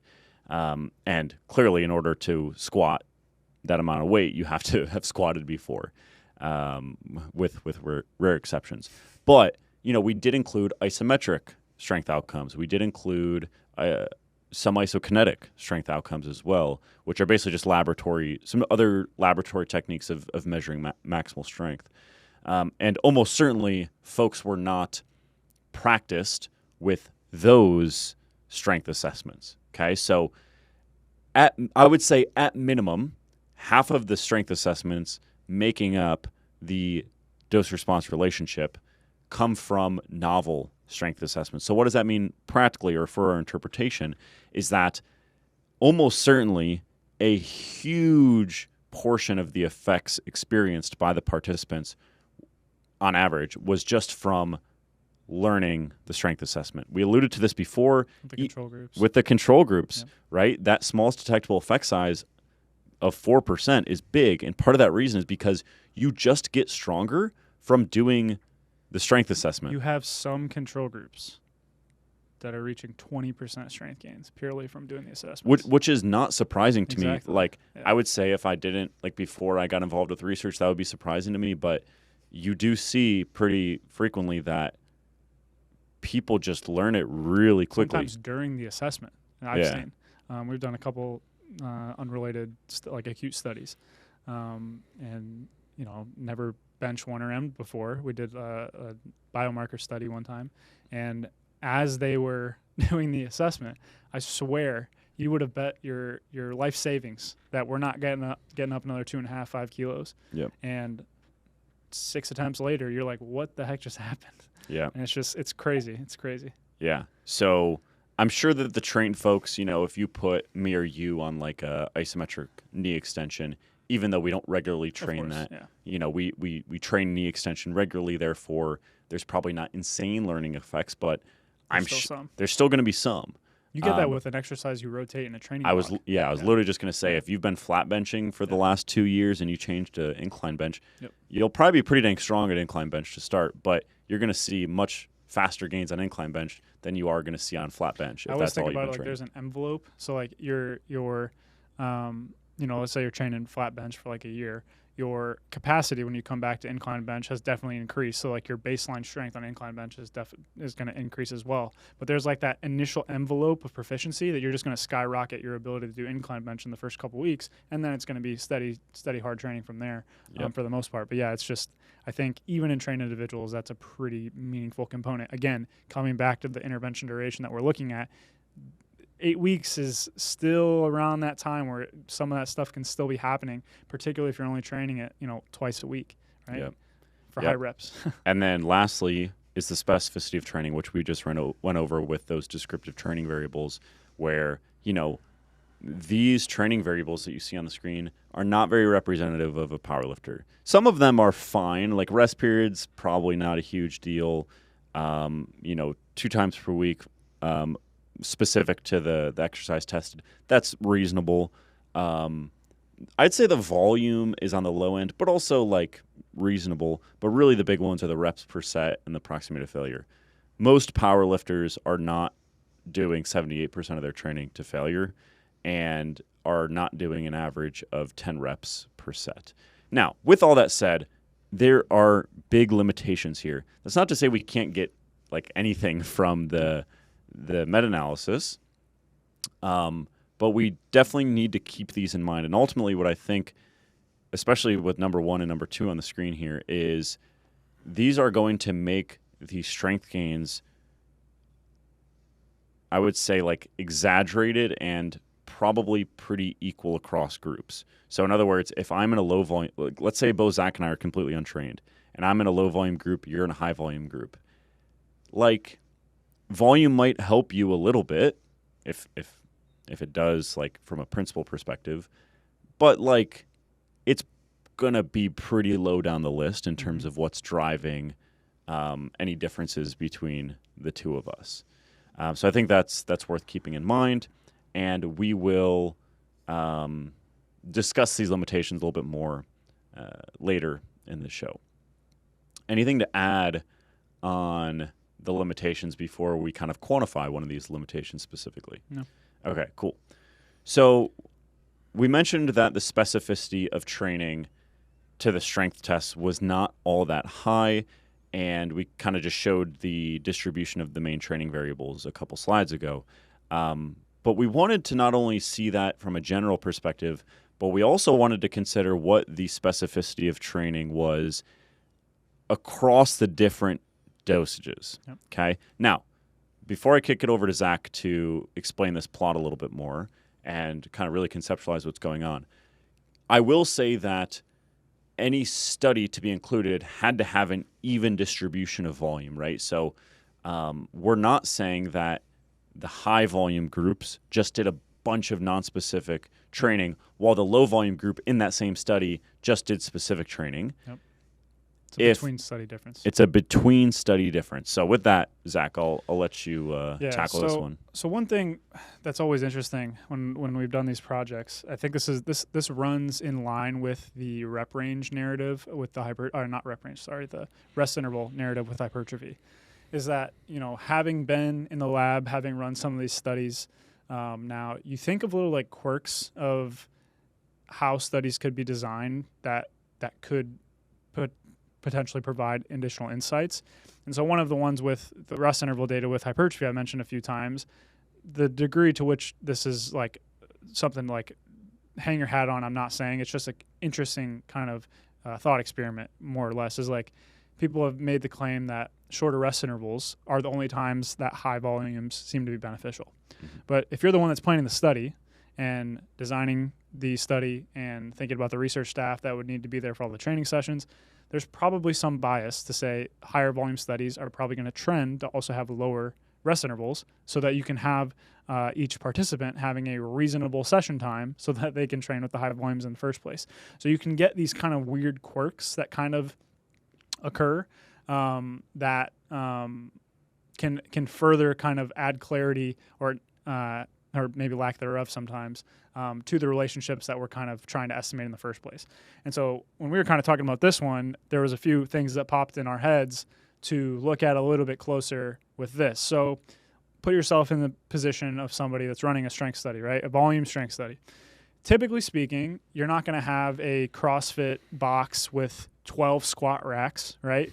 You're not going to have 6 ER racks, all with even just thinking about the amount of plates that you have available for certain exercises. Those are all constraints that we're not pissing off the subjects. Yeah, exactly. Yeah. And you have to think about those things when you're planning a study to make a logistically feasible intervention to be able to test your hypothesis. So one thing we thought of was, hey, for these higher volume interventions, it's almost certainly not going to be coming from the direct exercise you're testing purely due to these logistical constraints. If I have a study where I want to test high and low volumes and I have back squatting, like you said, it's typically going to be an even distribution within a study. That's controlled for, but you're probably not just going to have them only do squats. You're going to have, hey, let's distribute this workload across a couple of different exercises, if nothing less, to have our 2 available squat racks being able to be distributed through the participants so that we can get these sessions done efficiently.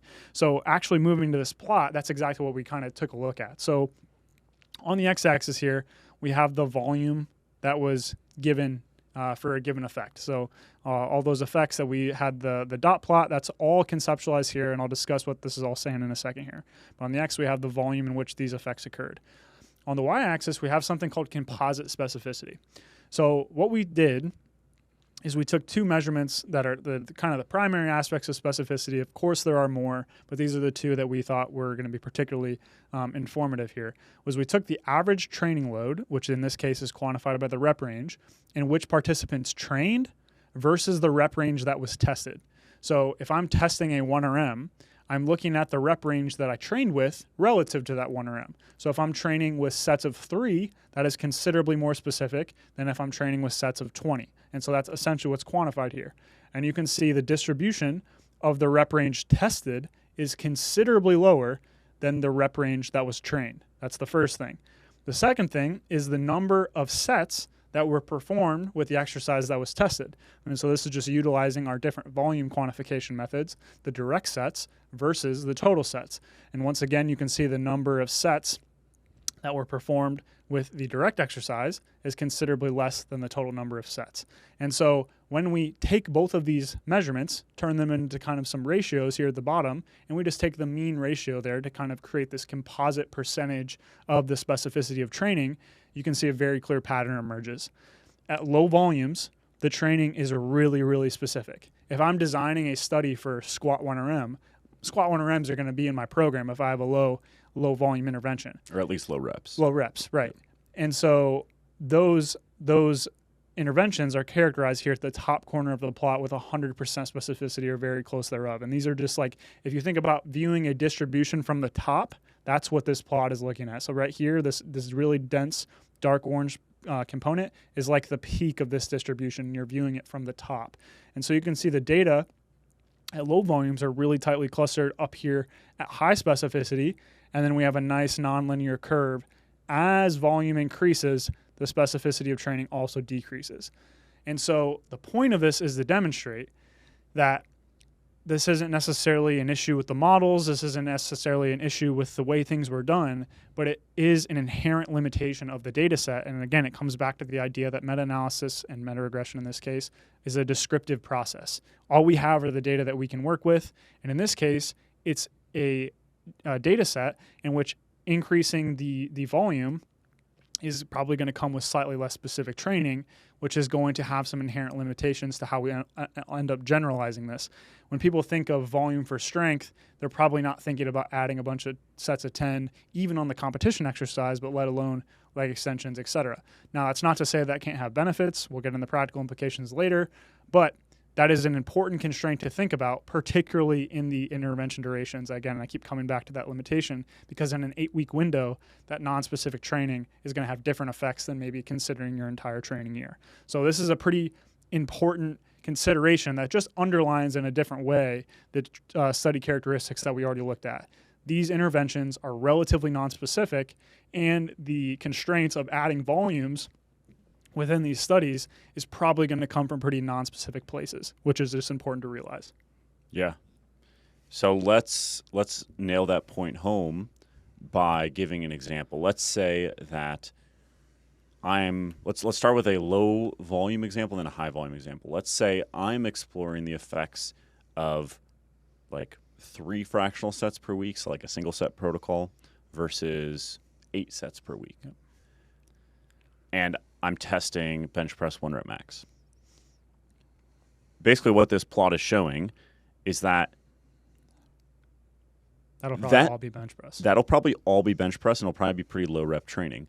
And then what that means for the model is that you're going to have a within study slope that is quite positive because, as our model suggests, there is a pretty strong effect of volume, especially when kind of, at the very start of that curve in a low volume range like we're talking about here. So we're going to see a positive within study slope there, okay? Is that fair for the low volume example? Cool. So now let's use another study example. And let's say, honestly, this is probably a hypertrophy study, and we happen to be taking 1 rep max strength at the end of it. So it would fit our inclusion criteria. Yep. But we're comparing 15 weekly sets to 30 weekly sets, okay? Basically what this plot is indicating is that if we're, again, testing bench press 1 rep max strength, there's going to be some bench press training in there, but there's going to also be a lot of accessory training in there as well, right? Whatever it might be, machine chest press, direct tricep training, vertical pressing, that sort of thing, okay? And it also seems, again, this might just be because if it's a higher volume study, they're probably like kind of just hypertrophy studies that happen to measure strength gains. Yep. That it's also probably going to be higher rep training on average. Yep. So what that means for the model is from 15 to 30 sets, you're going to have a within study slope that is probably pretty flat. And again, the reason I'm suggesting it's probably pretty flat is because of what we see in the model, that once you get to moderate to high volumes, the effect of strength of additional volume is pretty minimal.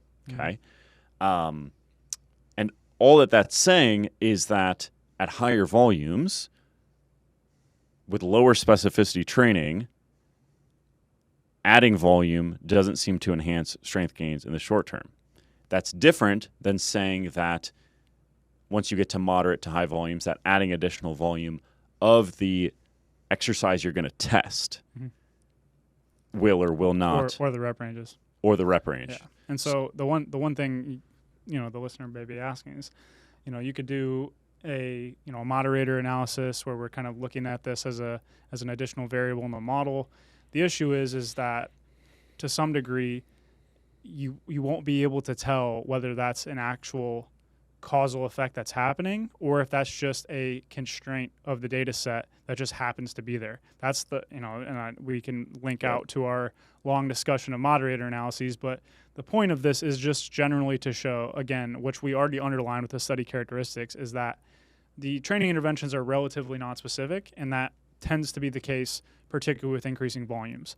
That's, again, not necessarily saying that the overall model is misrepresenting the underlying data.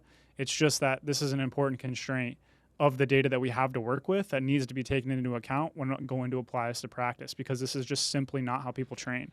Again, doing a moderator with this is it's post hoc. It's something we just kind of came up with, that the composite specificity metric. I think it's interesting, but it's not something I'm like super, super confident in necessarily, but it does paint an important picture to kind of keep in mind. Yeah, and again, returning to one of our main themes, that the meta-analysis process is descriptive. This is another way of being descriptive, or I should say contextualizing what we're describing, right? Yep. For hypertrophy, I tend to think that the training variables used on average are, pretty solid. They map closer to what people do. Yeah. And this is just important stuff to keep in mind before you say that strength plateaus at 5 sets. Yep. Like that's really what it comes down to. It's not to say that like some of the concepts that we see in these meta-analyses can't be extracted and used as to inform principles. But this is contextualizing what we're actually describing for better interpretation and practical application. Okay, with that, let's get into the juicy question that a lot of people have been talking about, and there's been various viewpoints, is what I would say. And let's put our cards on the table after going back and forth on this for more than 6 months now, and not attempting to record the podcast, but scheduling the podcast, preparing for this podcast multiple times, some false starts, yada, yada. Let's get to the question of, why do these curves disagree? These are both volume curves. One is hypertrophy, one is strength.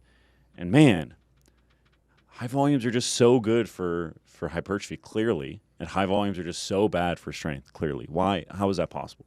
How's that possible? So let's discuss further this potential difference here. Okay. I want to walk through a series of considerations here. Zach, do you want to go through like some premises that are required to get to certain conclusions before we go through our thought process on the matter? Yeah, 100%. So anytime these kind of discussions come up, I think it's crucial to try to understand and really understand the arguments before you start to put your position or jump on one side of the fence, right? And so that was one of the reasons we've waited on this podcast, is just we want to really, really understand both perspectives and come at things, again, trying to be as objective and as transparent as possible to say what is the underlying data actually suggesting. And so I think it is important to steelman the kind of the claim that's being made so that we can evaluate it as objectively as possible. So the kind of this overall spirit of the argument goes something like this. And this is just, like I said, a series of 4 bullet points and then an ultimate conclusion that follows from that, and then we'll kind of attack it from there. So looking at the visual here, this will kind of helpful to think about as I kind of describe this. So if I pivot this slightly. So the first is we observe a positive dose-response relationship between weekly training volume and changes in muscle size, and that continues through high volumes. So a positive dose-response relationship, even around 10 sets here, continues to trend upwards, right? The second one is we do not observe a positive dose-response relationship between a weekly training volume and changes in strength at high volumes. So they're getting at the point that things quote-unquote plateau at this point right around here, around 10 sets or so. Things peter out. There's no additional gains to be had is the claim. 3, changes in muscle size that are due to increasing contractile protein content. So think of things like myosin, actin, the actual components of muscle that contract and produce force. Those correlate strongly with changes in strength or strength capacity. So if you are gaining muscle from contractile proteins, you're also going to be gaining strength. Those things trend together. 4, we do not observe a strong correlation between changes in muscle size and strength capacity at high volume. So that's what this red area is indicating. The correlation is decreasing because strength is flattening out while hypertrophy is still trending upwards.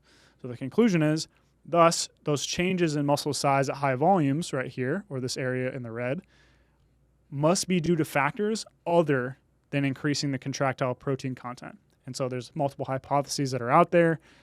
You'll touch on those in a second, but that's kind of the general idea. Hey, we see a really positive dose-response relationship with hypertrophy, obviously still has diminishing returns. However, strength has much stronger diminishing returns, and that creates this kind of envelope or this window of hypertrophy that is not explained by strength gains, or at least that is the claim. And so that is kind of, to me, that's the best faith relationship of kind of the spirit of the confusion that has been in the community. Perfect. So that is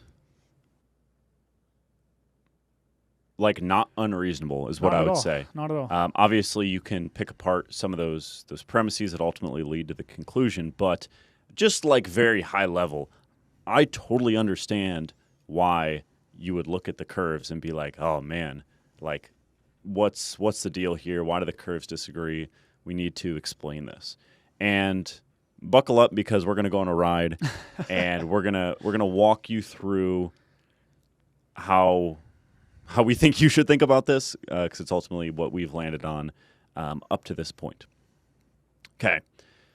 Before we even think about why these curves seem to disagree, I just want to get something off my chest. I think I speak for you too. Get it off our chest is like, this is not a new question at all. And it's just so wild to me that this has become like such a big thing. It's because it's been something that's been debated for a while. Zach, do you remember when the Lenicky and Tabor papers are from? I want to say like 2018 or something like that. Yeah, I can tell you here in a second. Keep going. But basically, and I think it was in sports medicine, there was a point counterpoint, basically back and forth within the journal between Lenicky and colleagues and Tabor and colleagues. So Lenicky and colleagues had a paper titled "Exercise-Induced Changes in Muscle Size Do Not Contribute to Exercise-Induced Changes in Muscle Strength." Tabor and colleagues had a paper titled "Exercise-Induced Myofibrillar Hypertrophy is a Contributory Cause of Gains in Muscle Strength." So opposite perspectives, point counterpoint. I return to those papers all the time. In one of the classes I teach, we have an in-class discussion between the two papers, and like I always learn something new. 2019, okay, cool. Yeah. I always learn something new. So this is not a new question by any means. Yeah. Folks have noticed that, like, if you gain muscle size, if you experience hypertrophy, that's not necessary to gaining strength. So in other words, you can gain strength without gaining muscle size.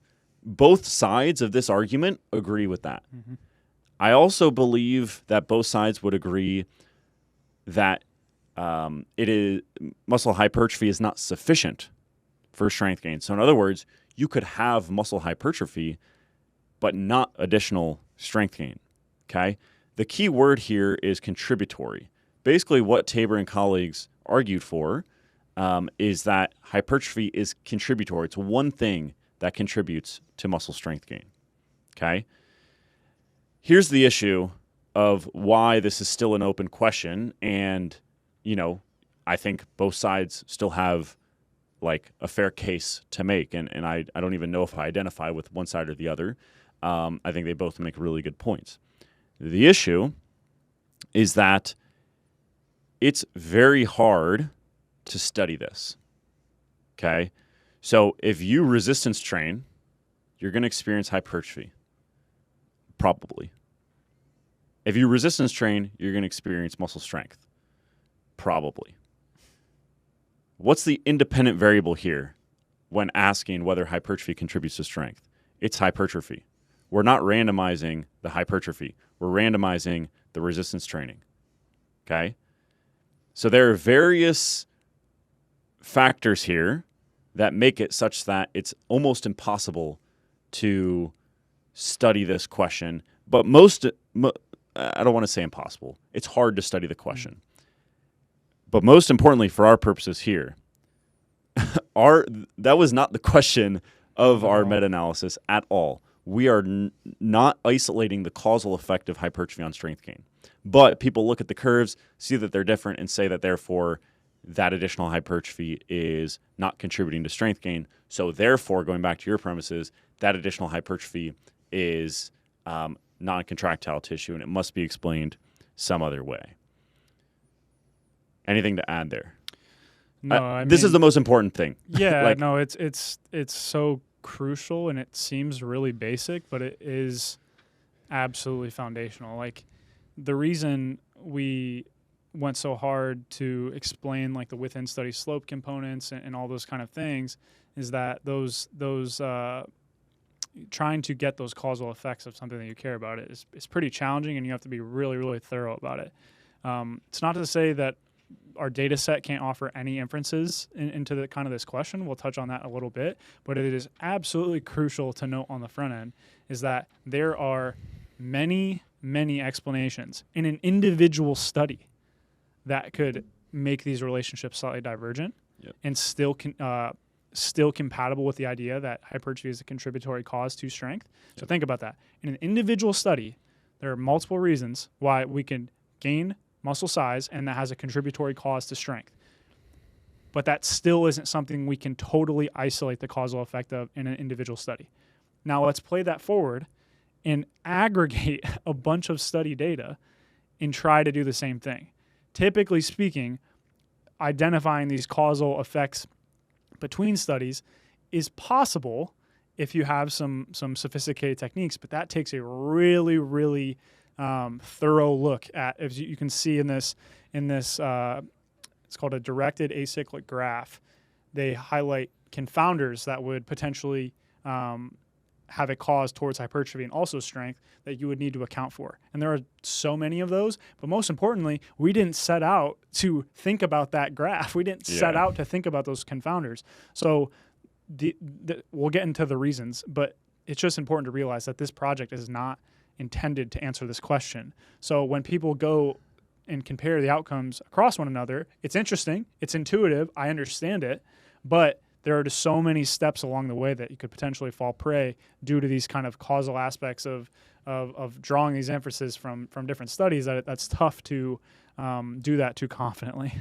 Yeah, I agree totally. So honestly, if you were to imagine, as I put some chicken scratch on the screen for you guys to follow along with, if you were to imagine hypertrophy about what we saw, that's not perfect, but bear with me, and let's say you imagine that strength kind of runs in parallel like this. I think that's what a lot of people that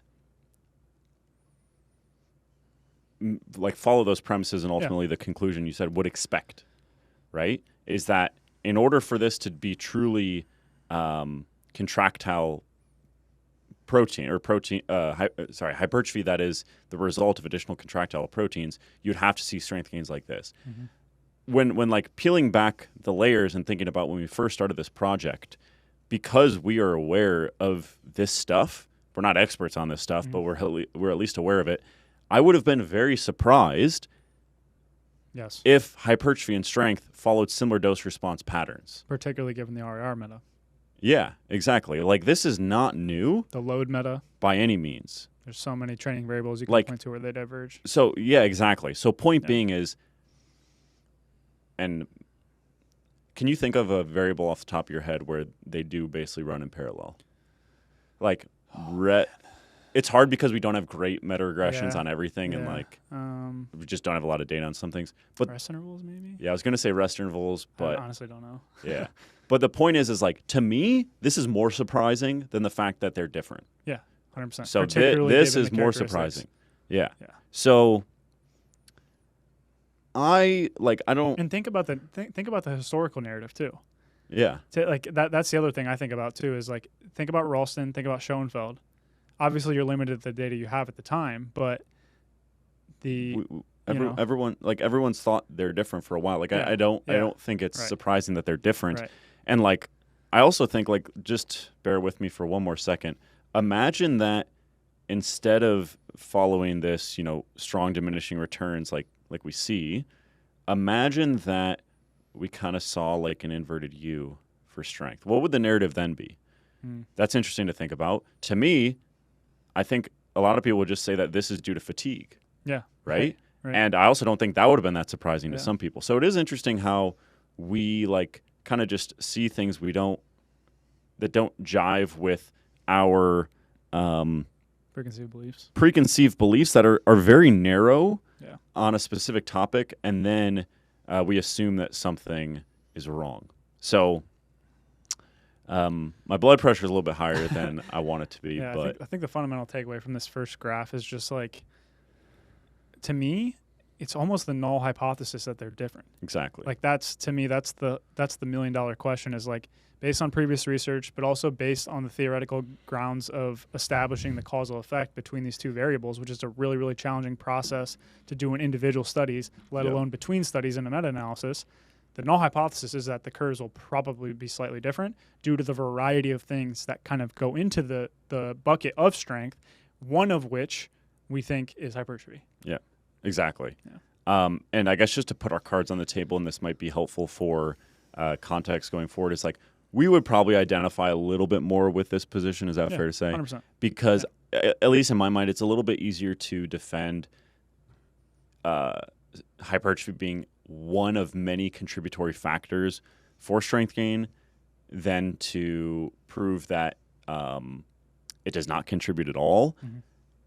But at the same time, I wouldn't say that there is like very clear, verifiable, repeatable evidence that it does contribute because it's so hard to study. This is a topic I have a lot of cognitive dissonance with, particularly because of some of the stuff in my dissertation that, again, we'll talk about soon. And I try to be cognizant of the fact that, like you said, to my knowledge, there isn't a really strong demonstration. You can show very strong correlations. You can show all these other things that kind of make me opt into that from a absence of evidence perspective rather than like, there hasn't been anything that directly affirms the fact that hypertrophy is a contributory cause of strength. You obviously can make some pretty strong cases, but there also hasn't been anything like directly counters it, you know what I mean? Falsifies it either. So like you said, purely out of the idea that, man, it probably contributes in some way, I kind of lean in that direction. But I will say I am trying to be intellectually honest, and I'm considerably more open to the idea that there could be a lot more going on than maybe I initially thought there. So strength is complex, and we've known that for a while. Is what it comes down to.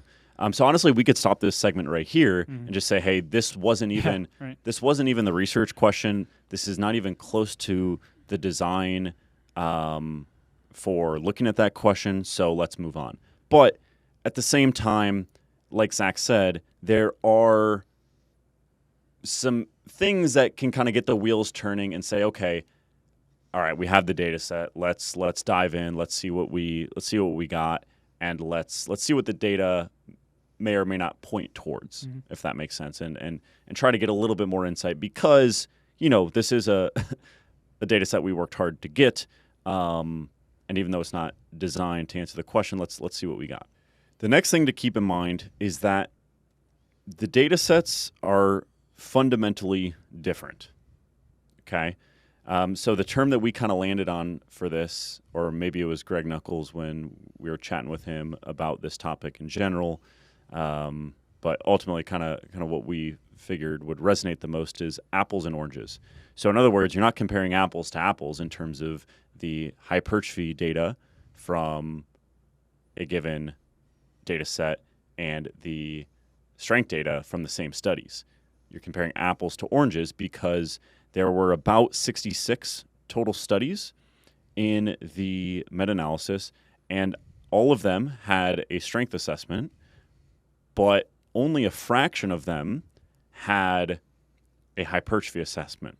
Okay, it was around a little more than half of the studies had a hypertrophy assessment. Okay, so keep that in mind when looking at the two dose response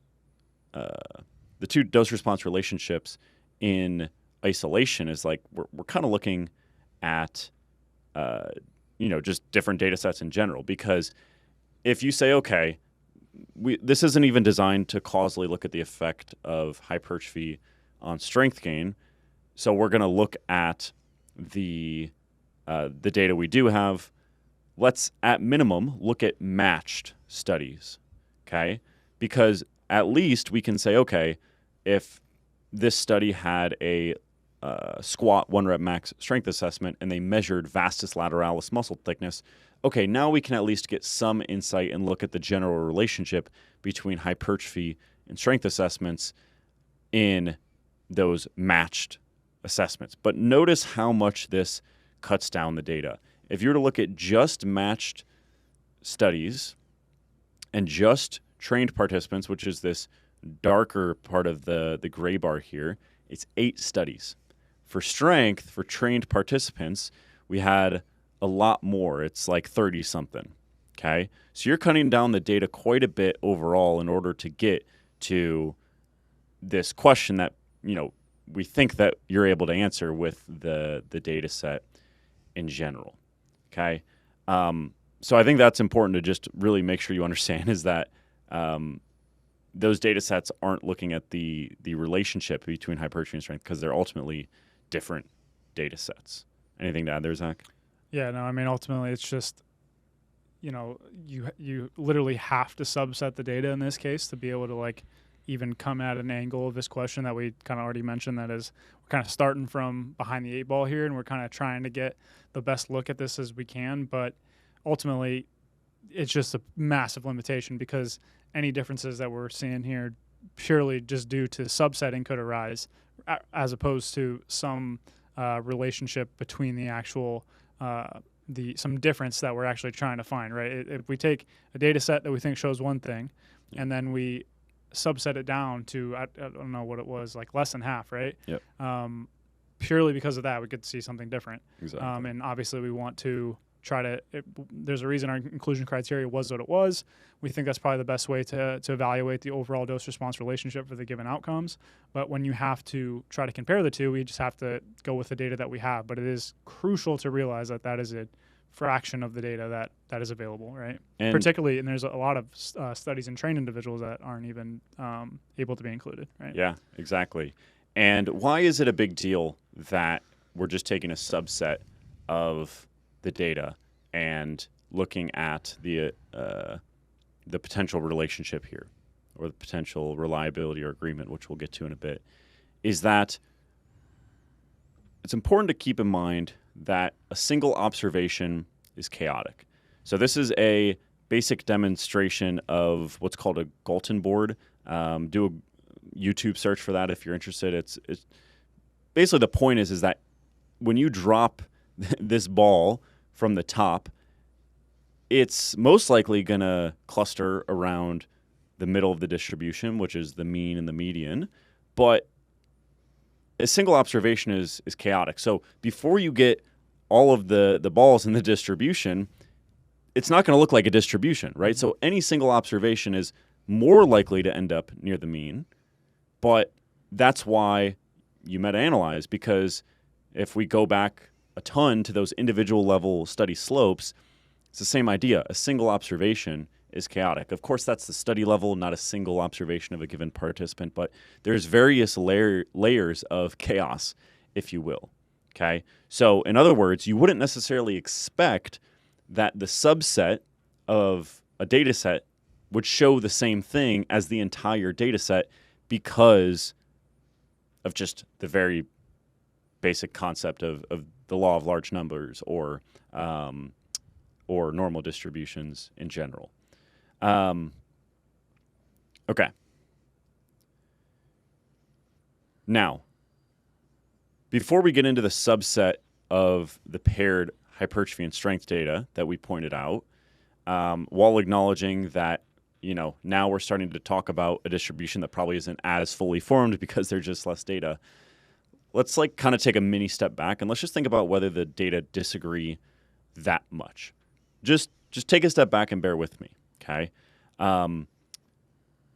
They both are positive. They both have positive dose-response relationships. They both have diminishing returns, which means that as you get to higher and higher volumes, the marginal effect gets smaller and smaller. And also, neither showed a clear inverted U, which I think surprised a lot of people, such that there's not a point where additional volume actually leads to worse strength gains. So there's a point of doing too much. So just qualitatively, from a high level, they're not that different. Or if you were to even look at what you see on the screen right now, which is just a basic forest plot of a categorical meta-regression, which is the typical approach, I think a lot of people would look at this and be like, oh, categorically, they both lean in the same direction. They agree. Therefore, we can kind of assume that they run in parallel. And this is what meta-analyses up to this point really did, right? Is kind of these categorical comparisons. So just directionally and also qualitatively from a high level, the fact that they're positive, they have diminishing returns, but not an inverted U, man, it's just, I don't feel like they are fundamentally different. Particularly given the null hypothesis. Particularly given the null hypothesis. Tell me more about that. Just like we come in with the assumption that they're different. They're going to be slightly different in terms of like the strength maybe, but like in general they kind of move in the same direction. Ralston did find an effect. It was just smaller, and then the Schoenfeld meta-analysis found an effect that was larger. Very similar here. It's all telling the same story. It's just now we have a visual that kind of tells that in a little more clarity. This is what we had before. Exactly. With Ralston in terms of strength and with Schoenfeld in terms of hypertrophy. That's what I mean. That's the null. Yeah. We just have more clarity on what that might look like across varying levels of the dose, across varying volumes. They're also just different measurements. Yeah. Right? As a scientist, sure, you think about muscle growth, getting jacked, improving your physique. But as a scientist, you think about like the individual measurement method, right? That strength assessment, that method of using ultrasound to measure hypertrophy, right? And all of those are going to come with considerations and issues and confounders, okay? So it's just when I take a step back, I personally don't feel like the data disagree that much, personally. Here's another way to visualize it. Zach, I'll let you take this one. Yeah, I think it's just another look at kind of just qualitatively assessing the curves, and I think the distribution of outcomes is helpful for the kind of an upcoming slide that we have. But in general, again, just like visually describing things, obviously you have some scattered data at really, really high effects at very low volumes, probably from untrained individuals for strength. But like you said, I like the way that you kind of summarize it in terms of generally positive, diminishing returns. There was one more thing you had that made it sound really inverted nice. U. No inverted U. Yeah, those gotta have threes. Yep. Gotta have it in threes. Yeah, generally positive, diminishing returns, and no clear sign of an inverted U. If you think about it from that perspective, they really aren't that much different. And considering the null hypothesis that the degree is going to be slightly different, it like you said, it's really all the same stuff that we've had. It's just with more clarity, additional data to have a little bit more confidence, and then maybe presented in a way that's a little bit more intuitive to kind of grasp where they do diverge potentially. But yeah, I think it's just another visual to kind of demonstrate that point, purely looking at the raw data. But ultimately, this is. Do you have anything else to add there? No, I can tee up the next part. Go for it. So, at this point, we've basically said, hey, this data set isn't even there to assess the causal question. And secondly, because of the apples to oranges consideration, aka the lack of overlap or the lack of full overlap between hypertrophy and strength assessments, in terms of the studies that measure just one or both of them, it's just not really designed to look at the question. But let's still go a layer deeper and let's still grant you those things. Let's just say that the data set is informative of the question, and let's subset the data for whatever reason, and just look at those matched effects. So just to make sure we're on the same page about the matched effects, basically what that means is saying going through each strength outcome and then saying, okay, for that study, was there a relevant hypertrophy measure? So if they measured bench press strength, did they have some sort of measurement of like pec hypertrophy or tricep hypertrophy? If so, then that effect, right, the effect for hypertrophy and the effect for strength would be paired, or it would be matched, okay? Again, this loses over 20 strength studies, and also those 20 studies in trained individuals, okay? So again, massive grain of salt, and now we're starting to get into the point where like we're really getting into more like science communicator hat on as opposed to scientist hat on, because as a scientist, our job is to represent the underlying data as objectively and transparently as possible based on the research question. Now we're making multiple compromises, if you will, to try to get some insight and see what's there. So if you grant those things, here's ultimately what you see. And there's generally two ways that you can look at this. One is reliability, and the other is agreement. So reliability is basically putting the effect of one outcome on the x-axis and the effect of the other outcome on the y-axis and seeing what you got in terms of the, basically as you see greater changes in hypertrophy, do you also see greater increases in strength? And then agreement is basically saying, okay, let's actually take the difference between the strength gain and the hypertrophy gain for that matched effect, and let's see if that changes across the dose. So a basic example there is maybe at low volumes, you see a, really big difference between strength gain and hypertrophy. Because at this point, you haven't gotten the lion's share of the benefit of hypertrophy. But as you get to higher volumes, at this point, strength gains are maybe the same as the lower volume condition, or the lower volume example, but hypertrophy gains have caught up, so now the difference is lesser.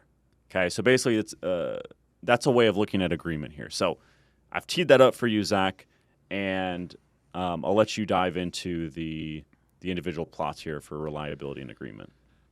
All right, yeah. So before we get going here, I think it's again just important to underline the assumptions that we're making to kind of get to here in the first place. First, we don't really have the data set or what our approach was in terms to really isolate these causal effects from hypertrophy to strength, and then we really had to slash down our data set to get to these matched effects, which again could introduce spurious relationships just inherently. But once we have these matched effects, what can we do with them? And so there's kind of two main things that we're looking at here is if the hypothesis that the underlying data between strength and hypertrophy outcomes are fundamentally not compatible with one another, we would expect two things. The first is that the correlation would be basically zero or negative, non-existent, suggesting that as we see greater changes in muscle size, we don't see greater changes in muscle strength. If you look at both of these correlations, that's not the case. It's clearly positive. The correlation isn't super strong, but as we see greater changes in muscle size, we also see greater changes in muscle strength, suggesting that the underlying data of our primary dose response curves, which obviously has a lot more other effects, is encapsulating this data that's showing a positive relationship between the changes in muscle size and changes in muscle strength. The next approach you could look at is actually comparing the magnitude of the differences between those two outcomes. On the left here, we have a more standard Bland-Altman plot, which is used to assess agreement with the average change between outcomes on the X. and the difference between those outcomes on the Y. This plot is showing what's called proportional bias, which is just saying that as the average change is increasing, the difference between those two changes is getting a bit larger. This one is a little bit less intuitive in this context when we have an additional variable that we kind of want to categorize these differences by, in the case of volume. So this is where I'm going to definitely give another hat tip to Greg, who's someone Greg Knuckles, that we've been discussing this topic with at length. This is very similar to the plot in his article, and this is just demonstrating that the difference between the two outcomes is relatively flat across the volume spectrum, suggesting that the curves run roughly in parallel with one another, but we're mostly concerned with the underlying data that make up our primary dose-response relationships. So the point of these curves is, or point of these plots is to say, we have our primary dose-response curves that seemingly disagree, right? Those are based on much larger data sets than we have access to with only the matched effects. However, they represent the underlying data that do have a pretty decent relationship between the changes in muscle size and changes in muscle strength, suggesting that these two things are compatible. Now, the last thing I'll say is that these approaches, and why I mentioned kind of the assumptions they get here, they're not the most sensitive thing in the world from my playing around with this. So I've simulated a ton of data, and you can have dose response curves that I've made to look exactly like the ones that we have in our main model, and they can still show outcomes in these plots that would be relatively unintuitive. And that's just representing the point that the data sets aren't necessarily designed to answer that question in the first place. But if you're going to hold our arms back, make us quantify this in some way, this would suggest that the dose response curves that we have are relatively compatible with the idea that changes in muscle size and muscle strength track in the same direction from that underlying data. Yeah. So this is interesting, and I think these plots, like it's a lot to take in, right?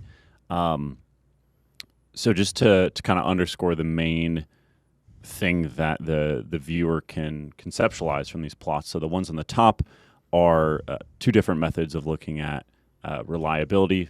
Like you said, very very simply, as muscle size, as hypertrophy increases, does strength also tend to increase in these matched effects? And the answer is generally it points in that direction. So generally, yes. And then the one on the bottom right is basically saying that, hey, the difference between changes and outcomes there's not a crazy difference as you go from lower to higher volumes. So the difference between outcomes would literally be taking the percentage or the effect for strength. So think of it as like the percentage change in strength versus the percentage change in muscle size, and just subtracting those. So the difference between the two, as you go from lower to higher volumes, there's not this massive change. So when you just look at the paired effects, you see that, okay, these things aren't totally divergent, and there's no clear pattern indicating that these aren't compatible with each other. And the way that I conceptualize this is like you said, these are not sensitive methods of looking at the dose response relationship. I'd even go as far as to say, and I'd be curious your thoughts on this, I'd even go as far as to say this is an interesting check, but it's by no means providing novel insight that we don't get from looking at the dose response curves. However, the key here is that this is just the matched effects, right? Because we couldn't add any more studies to this because there are no more studies with those matched effects, right? Pec hypertrophy, bench press strength, quad hypertrophy, quad strength. So these are nice checks just to kind of confirm some of the points we made a little bit ago, that at the end of the day, the curves don't disagree that much is kind of the take home here. So that's the way that I've come to conceptualize the reliability and agreement plots here. Is that pretty fair? Yeah, 100%. I think it's a really good check, like you said, a conceptual check to see hey, we have these large data sets. When we extract the data points or the matched effects that allow us to actually assess the underlying relationship between muscle size and muscle strength, does this roughly track with our intuition? And I would say yes, it does. Generally speaking, greater changes in muscle size trend positively with greater changes in muscle strength, and that's not fundamentally or categorically different across volume levels. the difference between them. So I think, like you said, I think it's a quick conceptual check to make sure that the underlying data is roughly tracking in line with what we would expect. But I think, like you said, from playing around with it a good amount and simulating some data, I don't think these are the most sensitive things in the world to detect minor differences in kind of the dose-response relationships. And I think it's perfectly compatible with our overall dose-response curves when you layer on all the considerations that we kind of have. So the last point of clarification I'd add is, okay, Josh and Zach just said, the strength and hypertrophy data, they like kind of sort of run in parallel or the directionality is at least like kind of similar between hypertrophy and strength in this subset of data. Mm-hmm. Does that mean that this subset of data has something fundamentally different than the whole data set? The answer is not necessarily, is at least my take.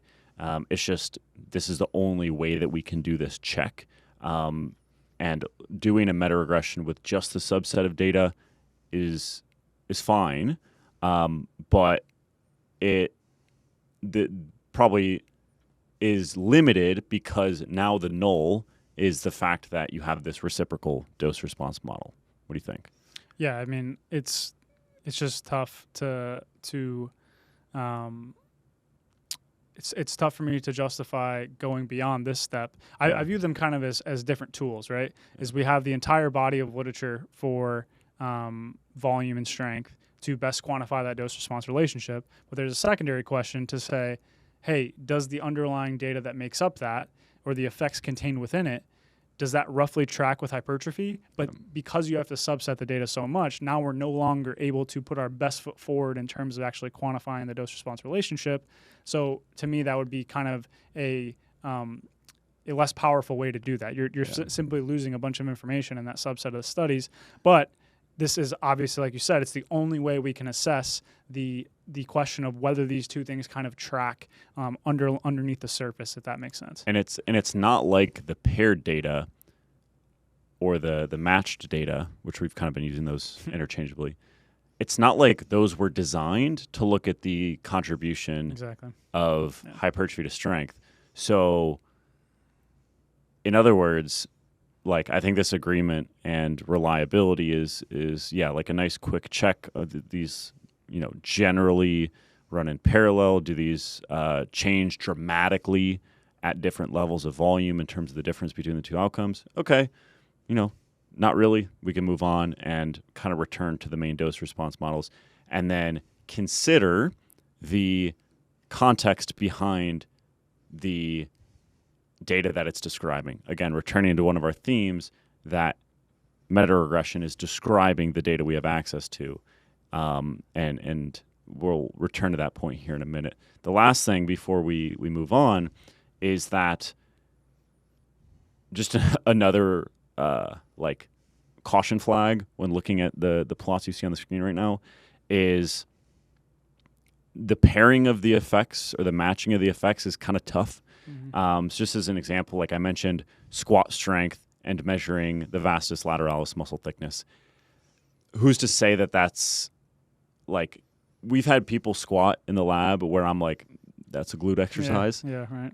Or like some people squat and like, oh wow, that's amazing quad hypertrophy movement for them. But the point is like, it's a very limited aspect of muscle hypertrophy.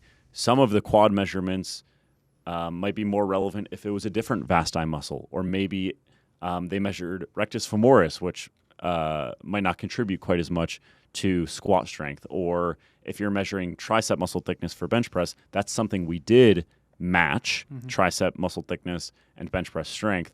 But you could make the argument to just do the primary force generator, which is the pec. So long story short, another caution flag, because these studies, these paired studies that we've looked at reliability and agreement for, are not necessarily designed to answer this question. Good? Yeah. All right. So let's kind of zoom out here and quickly recap and then move into what we think is the most important aspect. So again, our project was not designed to look at the causal effect of hypertrophy on strength gain. And then if you just compare the dose-response relationships, you're making a big mistake because it's an apples to oranges comparison. They're different data sets. In our view, the dose-response relationships probably don't disagree quite as much as you think. And if you were to just look at those matched effects, you don't see that they're just like these overwhelmingly different adaptations. That's where we're at right now. Is that fair? Yep. Cool. Now, what we think is probably the most important is that the strength data has specific limitations that are likely to exaggerate the diminishing returns. Okay? What I mean by exaggerate the diminishing returns is that we see what looks like a plateau. Again, it's still generally positive for a while. In fact, throughout the entire dose-response relationship, but it does, really taper off quite a bit. We think those are probably exaggerated from the true dose-response relationship a lot of people would experience in practice. Again, science communicator hat on, not scientist hat on right now, okay? And that's for a few reasons. The first is a repeat, and really all of these are going to be repeats, but hopefully we're putting it all together right now. The first is that the time scale probably matters more for strength than it does for hypertrophy. So this is basically looking at the effect on the y-axis here of leg press strength, and then on the x-axis is time in weeks. This was a really long study from Steele and colleagues. It was a low-volume training protocol in, I believe, untrained individuals. I think so, or at least a minimal training experience, like not super advanced folks. But what I want to point out here is the fact that at the very start of an intervention, you see the largest effects, right? So that's basically what you're seeing here. And then this is zoomed in on the first 12 weeks. You even see that within a 12-week study, which is more representative of our data set. Basically what you're seeing here is really strong learning effects early on in the intervention, okay? This also aligns with our lab experience, like you were saying before. Sometimes people get stronger from set to set, even though there's probably muscular fatigue just because they're learning the movement, okay? Another one is the fact that there is novel strength assessments, right? So we just explained why study duration is a limitation and why that probably matters more for strength just because of those really strong learning effects. The second is the novelty of the strength assessments. As we mentioned before, even for trained individuals, this probably still applies such that even a trained person learning a new strength assessment is going to have pretty big learning effects. The specificity of training, which we dove into in terms of the composite specificity there. And then a couple other things we haven't mentioned up to this point is the potential impact of fatigue. And I think this is one that I'm definitely not going to put my money on, if you will.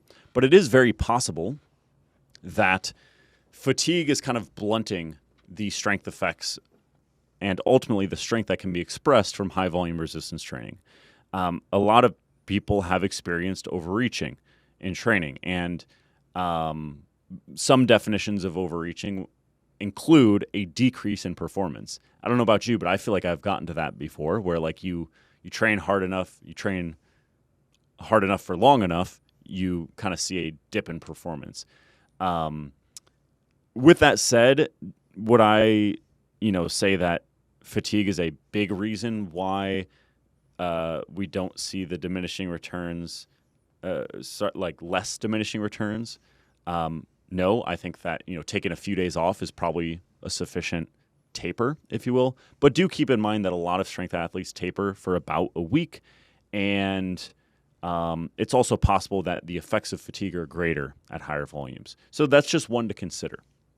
Another thing to consider is just that skeletal muscle is complex. There's a lot going on. It's not just the contractile elements connected to a tendon that, produce force and then ultimately lead to, changes in joint angle and strength expression. Okay, there's a little bit more going on under the hood. So again, we'll mention Greg Nuckols again because we've talked about this quite a bit with him. Talked about this topic just in general with him quite a bit. And something that he pointed out in his recent article is what's called connective tissue deadhesion. Okay, so check out his article if you want to dive into that a little bit. And my interpretation of the article is not that he's, putting a stake in the ground and like this is the reason why the dose response relationships aren't the exact same, but he's saying this is an example of an adaptation that is divergent from high volume, that might be divergent from high volume training that's like moderate reps and mostly to failure. So hard, fatiguing training. There are some things that could potentially blunt strength while hypertrophy continues to increase at higher volumes. Rate of force development's another one I think of, more so, from the perspective of the proximity to failure stuff. To my knowledge, all of those things would harm rate of force development, particularly in the earlier phases that would potentially improve or have some route to improve strength, whereas for hypertrophy it's irrelevant. Yeah. There's just multiple candidates there. For sure. So again, we're kind of explaining at this point why we think the diminishing returns for strength are potentially exaggerated. So in other words, the plateau happens earlier than it might actually in practice. Another angle to consider is whether the diminishing returns for hypertrophy are understated, right? So basically, in other words, the dose-response relationship isn't quite as strong for hypertrophy than what we saw in our meta-analysis, which I also think is very possible and would also lean to result in these adaptations in a practical application being a little bit more similar than what we see from the research. So I'll cover the part on the right, and then Zach, I'll kick it to you to cover the part on the left. And I'm not going to repeat myself too much, because if you want a little bit of a deeper dive in terms of swelling and sarcoplasmic hypertrophy, check out Season 1, Episode 2. We do a bit of a deeper dive into that. But it is possible that there is some stuff going on under the hood in terms of this starting muscle fiber growing in terms of just the overall cross-sectional area or the muscle thickness, right? What's going on under the hood could not be myofibrillar hypertrophy. So one possibility is sarcoplasmic hypertrophy. Honestly, sarcoplasmic hypertrophy, we don't know whether it actually exists, first of all. Second of all, we don't know whether different training styles influence the degree to which it happens, but it is a possibility. Another possibility is swelling. So on the left-hand side here, these are completely untrained people doing very dramatic, maximal, eccentric training. And what you see is, so this is the muscle thickness to start. This is the muscle thickness at day 5. I believe it peaked around 3 to 6 days after on average, but you can see that echo intensity is much higher, and basically like this person didn't grow all that muscle. And just from looking at a lot of ultrasounds, that's a big increase in muscle thickness right there. And also, this is probably like on the verge of muscle injury. But point being is that swelling can occur. But again, this is maximal eccentric training in completely novel individuals. But we do see the repeated bout effect occur quite a bit. So if memory serves, this is from a given training intervention. Okay, and we see upper arm circumference, which is a rough proxy for the swelling, because in untrained folks, you have them do resistance training, their upper arm circumference increases over the course of days. That's probably not hypertrophy. It's probably swelling.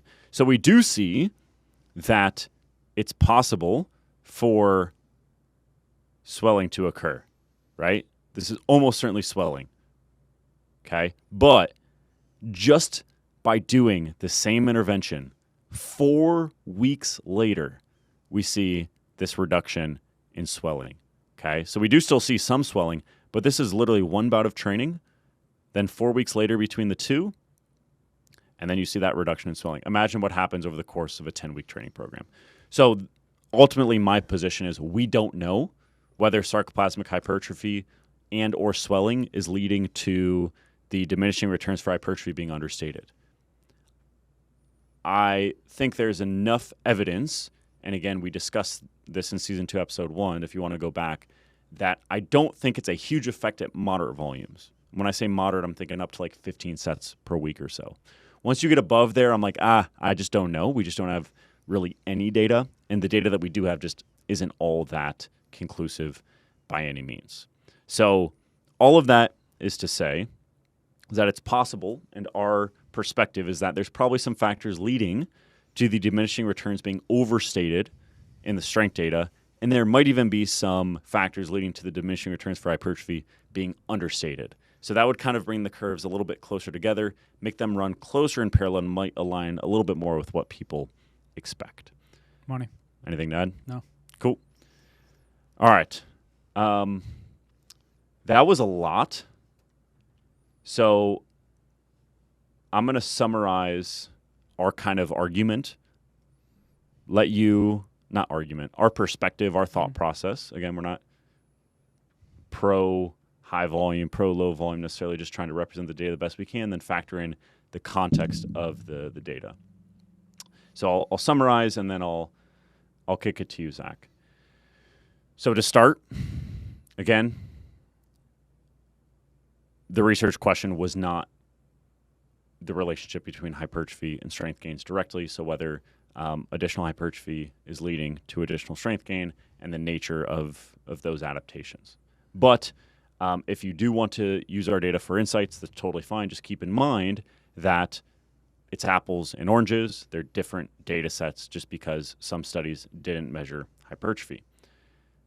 Now, if you say, okay, they are different data sets, I understand this isn't really the research question, we would say, do they really disagree that much?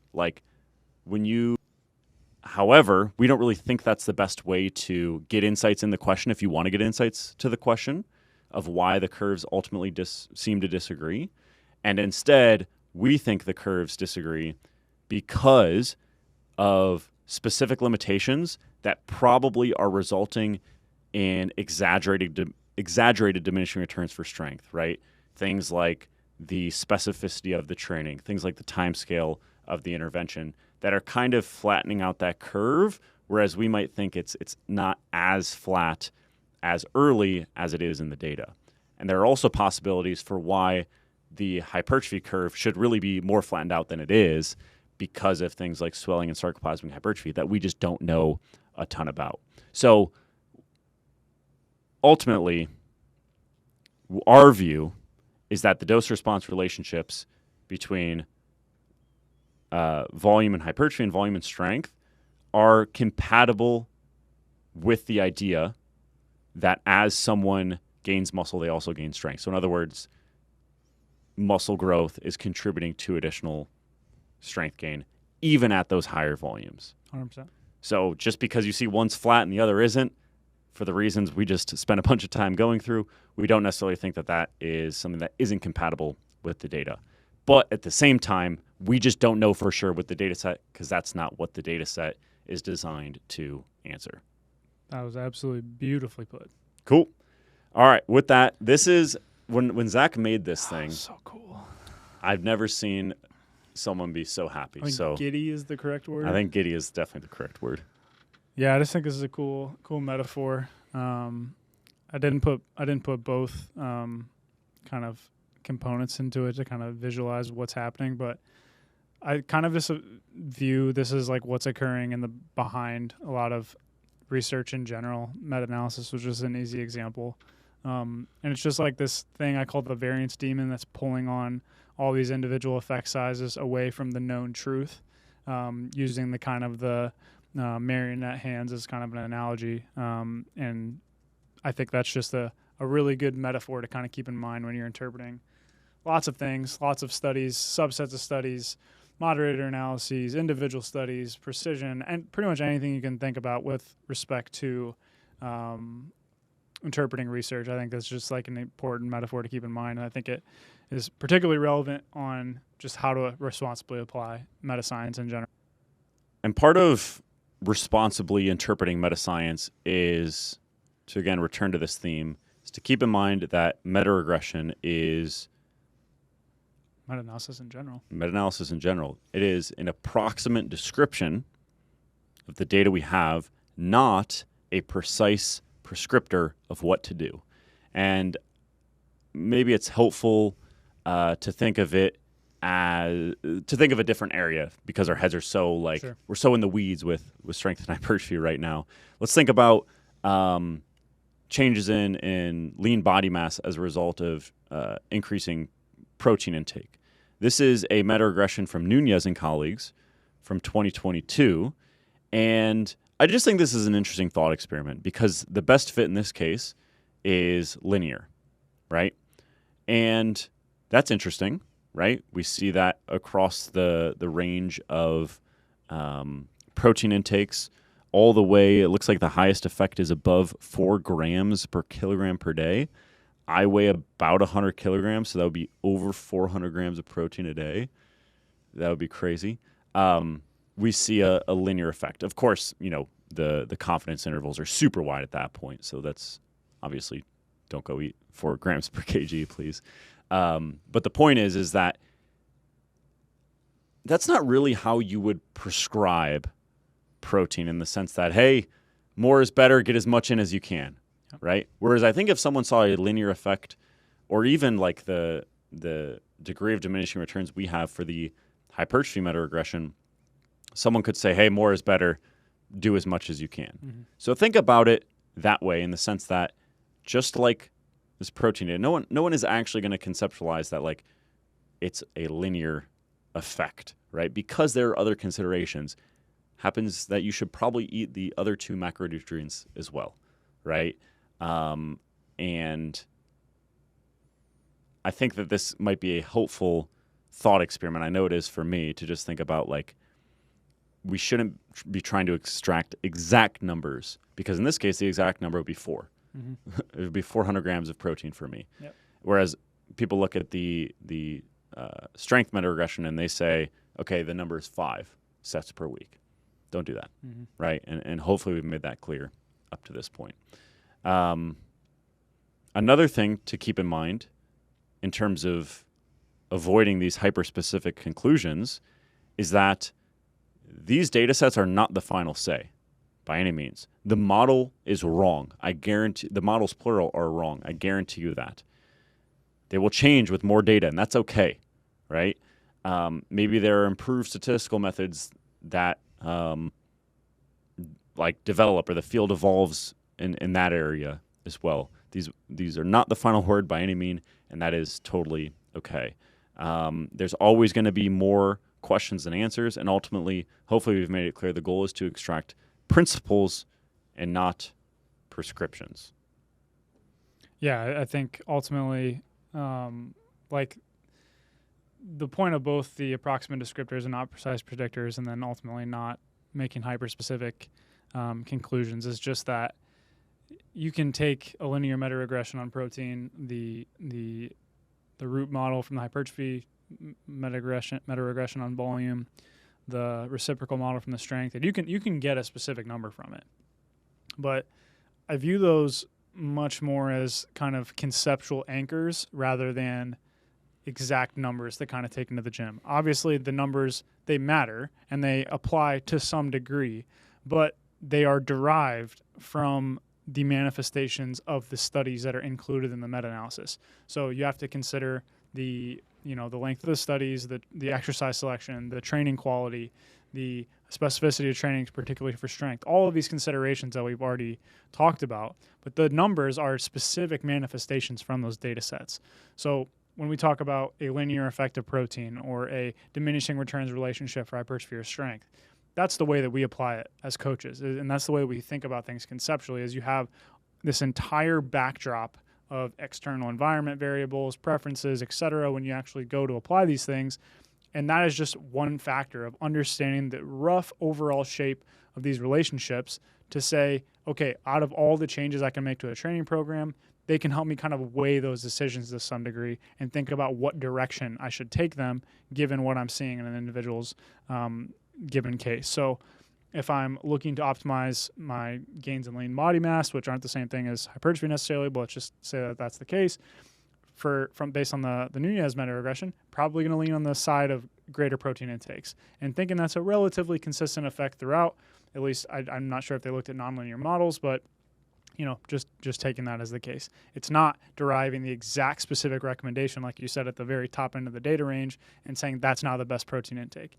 That's not the way to responsibly apply those things, because those exact numbers are manifestations of the data that was included, in which your exact context could be entirely different. The principles are our best guess on what generalizes, but at the same time, the exact numbers, the exact prescriptions are probably less helpful in that regard, because of so many of the different underlying factors are just fundamentally different in practice in the populations that we typically communicate these things to.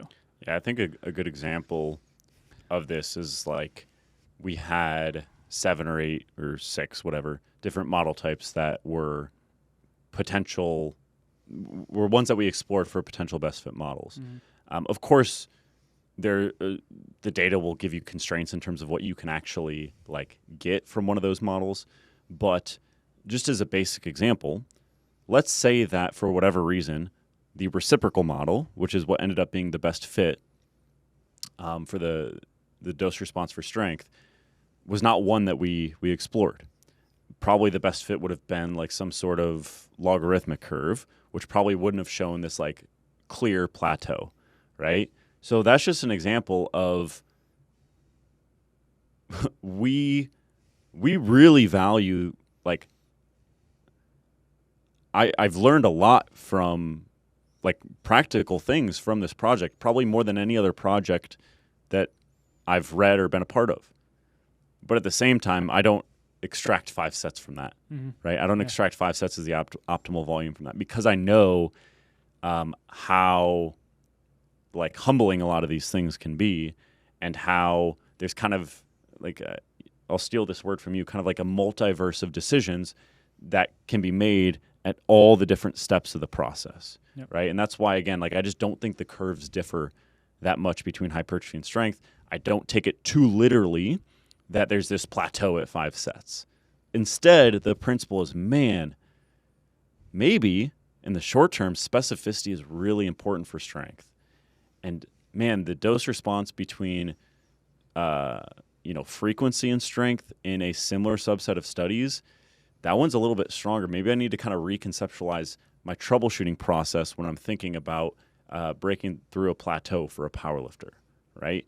While also keeping in mind, again, all of the limitations about, like basically the limitations are baked into to those principles.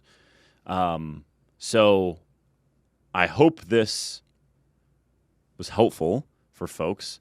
And I hope this adds some clarity and less confusion about how to conceptualize the strength dose response, because I think this one has definitely caused the most confusion or the most controversy, when in a lot of ways I don't think it's necessary. I think we're trying to like over-explain something that isn't all that big of a deal in a lot of ways. 100%. Cool. Anything to add before we move on to practical application? I don't think so. Cool. All right. Now for the stuff where definitely science communicator hat on, and even coach hat, where, we can bake in experience quite a bit in terms of just saying, hey, this is what the data says, this is what I've experienced, and this is what I do practically. But our job now is not necessarily to say like, hey, this is the most objective and transparent way to look at the underlying data, but instead, okay, take those principles, factor in all the practical things, where do you land? I know that you have like returned quite a bit to just like some higher level principles about specificity, and it kind of being something that you have reflected on not only in the strength data, but also in other data sets as well. So I'm curious your thoughts about just like high level principles about how it's impacted how you view programming and coaching. Yeah, I mean, as far as looking at basically all the research that we have in terms of principles for strength, I think specificity essentially shows up at every corner. I think everybody knows specificity is important, but I don't know. I expected it to be to the degree that it is. And I think there are areas in practice that have been explored in the research that just further shine that light to be the case even more. So whether you're looking at volume, frequency, proximity to failure, load, exercise selection, any of those variables, whether they're meta-analyzed or individual studies, whatever the kind of the highest tier level evidence that we have, I think every single one of those variables, if you think about it kind of on a principle-based perspective, kind of leans in favor of trying to essentially accumulate as many maximal force contractions as you can. So just briefly going one by one, you think about load. If you're training for a 1 rep max, the closer to a 1 rep max you're training with, those are going to be higher forces that you're ultimately producing, which are more similar to the maximal force 1 rep that you're performing for your strength assessment. For frequency, you're essentially saying, I want to split up the amount of work that I'm doing so that the performance for any given set that I'm doing is higher, which inherently comes with greater force production, which again is more in line. Volume, initially, obviously you have to do some contractions to be able to produce high force contractions, but after a certain point, that may start to take away to some degree in the short term how many truly high force contractions you can do. If I'm doing a ton of training volume, that might in the short term not allow me to have as much performance under the curve. That may be offset by the fact that that has some positive effects, but in the short term, maybe that's not the best strategy. Proximity to failure, if you put a given load on the bar, the closer to failure that you go, the more I'm going to be dropping my force production throughout that set, and that also probably has greater implications on the rest of my session and the rest of my training block in terms of the fatigue that may be accumulating, which is going to be less overall force production in that block. So you can basically pick out any single one of these training variables, and from my perspective, that's the story that comes out through dramatically. And then further, when you take all of those principles and put them in the real world, I think every single one of those is also coming through. And whether you look at Louis Simmons, we got a comment recently that someone mentioned that I didn't give enough love to Louis Simmons. Anyone that listens to the podcast regularly, I try to make it clear that Louis Simmons had a lot of these principles that we use from modern kind of strength programming down early with kind of a different way of application. But you have your heavy singles, your top sets from the max effort method. You have your kind of lower velocity loss back offsets from the dynamic effort method. You have the training close to failure for hypertrophy from the repeated effort method. And then you also have trying to really specifically isolate the strength limiter or the area of the weakest link for a given lifter to make their total progress the fastest in the shortest amount of time with his exercise selection and the rotation of the variations and all the things that he did. So I think these principles have been kind of distilled, and you look further into today, modern powerlifting is trying to essentially maximize the specificity over the course of a calendar year in different ways. And specificity doesn't just mean the training that you're doing. It also could mean the adaptations that you're trying to seek. So long story short, I think if you zoom out and look at the research from a very high level and take the considerations and limitations on board, like you mentioned, I think that's really the story that it paints to me, is that specificity is king. Everyone knows that, but I think it really, really is the case.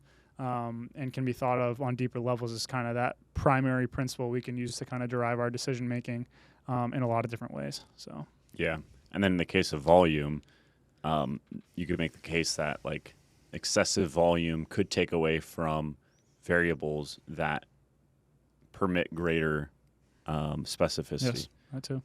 You know, so volume is probably one of the bigger, potentially the biggest lever to just bury yourself in fatigue. And if it's making it really hard to recover for the next session, you're not able to express as much force output and perform as well for training, it's probably going to cause issues for your ability to train specifically for the next session. So I would say my observation is like when people go extreme with powerlifting training, these days they don't really go extreme with volume. They tend to go extreme with frequency. Mm-hmm. Is that a fair I think so. observation? Probably. I think you can crank up the volume, but at least right now, as of recording this, there's kind of a trend towards higher frequency, it seems. I do think that squares somewhat with the data. And that kind of leads me to the way that I've kind of reconceptualized dosage specifically for strength athletes. I would say before I probably conflated like basically direct and indirect sets quite a bit. So what I mean by that is if I'm thinking of someone's deadlift training, I would not only think of their deadlift sets, their close variations, but I'd also probably layer in like their hamstring and their glute training. or potentially training for the spinal erectors. I would say that for the reasons we've discussed and understanding the role of specificity, I would probably split that up into two these days. And I would think of it as specific dosage. So that would be basically the sets per week with the main movement or a close variation, and then non-specific dosage. So that'd be sets per week to build the musculature that is contributing to the main movement. So it would be basically what people would think of as their accessory work. And the way that I think about it is that non-specific dosage is going to have, I would just have minimal expectations of this enhancing short-term strength development is the way that I would think about it. Enhances capacity but not expression. It enhances capacity and not necessarily expression. And in these short-term strength studies, we're really looking at expression more than capacity. Yeah. Or at the very least, because of all of those factors that we mentioned before, the study duration, the novelty of the strength assessments, the low specificity of training, potentially fatigue as well, those are all things that basically just move volume down the list over the course of a 10-week study in terms of what you should prioritize and what's going to be the difference between me gaining 12.5 kilos on my deadlift and you gain 7.5 kilos on your deadlift, or vice versa, right? Volume is probably going to be really low on the list in terms of what's describing that, especially the non-specific dosage, because specificity is so important, especially in the short term.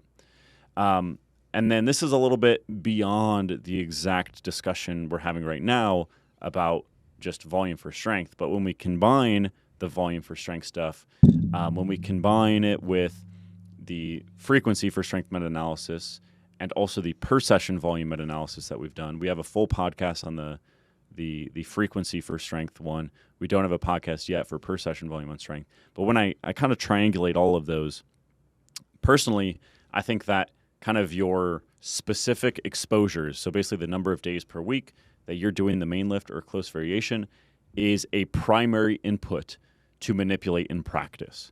So before, I might have thought of it more in terms of volume, right? So, okay, if I'm going to make a change, if I'm going to dial things up, I'll go from 12 to 18 sets per week. That's a 50% change. Whereas now, if you're going from 12 to 18 sets, but you're staying at a 2 times per week frequency, I probably have lower expectations that that's going to move the needle a ton for strength. I think it might increase strength capacity, but I also think it might have some negative effects on short-term strength expression. And I think in terms of short to moderate term strength development and expression, I think the specific exposures and keeping those specific exposures within pretty narrow bands of per session volume is kind of the way that I think about strength training these days. Is really one of the main dials I'm playing with from like a volume and frequency perspective is just the number of those specific exposures. So the number of days per week you're doing the squat, bench, or deadlift or a close variation, and less of an emphasis on total weekly volume. In a way, I think that is kind of volume in disguise, is the way that I'm kind of conceptualizing it. If you consider the quality of those exposures. And when you say in disguise, that wouldn't show up in our analysis. Correct. Yeah. Correct. It's essentially saying the effective frequency, to me, in a roundabout way, kind of is volume if you say that the quality of the exposure determines whether it counts or not. So let's say I had 6 sets of squats, right? That's 6 sets of squats, but if I split those up into 2 sessions now, and that first set now exceeds some sort of threshold of performance that's relevant, that's really specific, high enough force, etc. Now I have 2 of those exposures that count towards this really specific performance instead of just 1, because the fatigue within the session of doing 6 sets of squats makes those later sets, they obviously contribute to some degree, but maybe substantially less so. So that's exactly how I kind of think about it too, is like, all right, we have this bucket of work. This bucket of work is going to provide stimulus for strength expression via multiple routes, neuromuscular adaptations, just sheer number of repetitions for practice.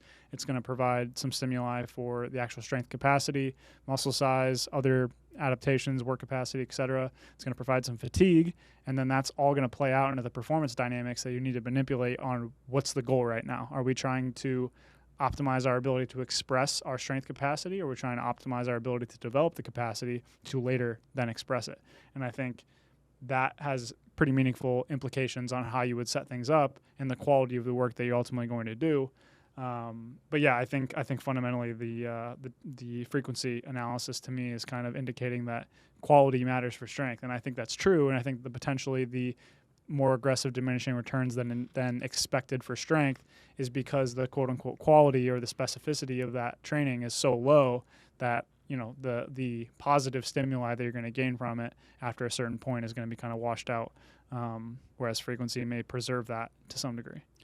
So what do you think about now, like we're outside of the bands of what the data can describe? Because I want you to think about someone that's interested in long-term strength development, which I think should be your focus. Are you doing periods of really piling on the volume for long-term development? Purely if I'm anecdotally talking about this, again, scientist hat off, just totally saying that. I think so. Like, yeah. I think ultimately the way that I think about training these days is, and we've talked about this, but it's essentially entirely input-based. And so I'm trying to set up a training program for an individual to maximize the inputs that I think drive the adaptation that we need right now. And so for a large majority of the year, when we're trying to develop strength capacity, I think there's kind of two primary inputs there. The main one is just the amount of hard quality work that you can get in the relevant areas that will increase the strength capacity. So that's basically your kind of standard hypertrophy block. So you think about the types of training that are going to maximize hypertrophy, probably going to be higher on the volume spectrum, probably going to be higher on the proximity to failure spectrum, might be manipulating some other variables to make you be able to tolerate some more work, slightly higher repetition ranges, slightly less specific exercise selection, etc. You might need to do an occasional phase where you're trying to get in shape kind of to tolerate those workloads. But in general, yeah, an off season to me is you're essentially trying to push yourself to perform as much quality work over that given time period, which isn't the same thing as maximizing your weekly set volume. Yeah. That maximizing the volume completed with a high quality over a 6-month period may result in you doing moderate volumes for the entire time period, as opposed to doing the 52 set experiment for 4 weeks and then burning out. But yeah, I think periodization to me is very strongly indicated from practical experience, but also kind of the way that I conceptualize the data. And then when you kind of shift into that strength expression mode, the goalpost kind of shifts to, hey, this is about performance now.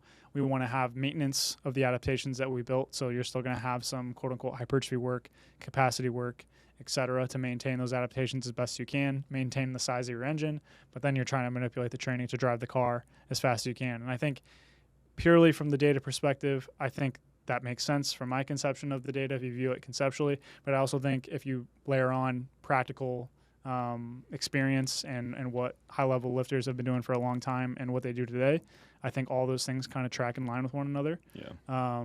And yeah, I think it's really just about shifting that bias slightly to kind of maintain a given adaptation and then trying to maximize it once it's time to do so. So it sounds to me, and at this point in the podcast, I have free reign to just start scribbling.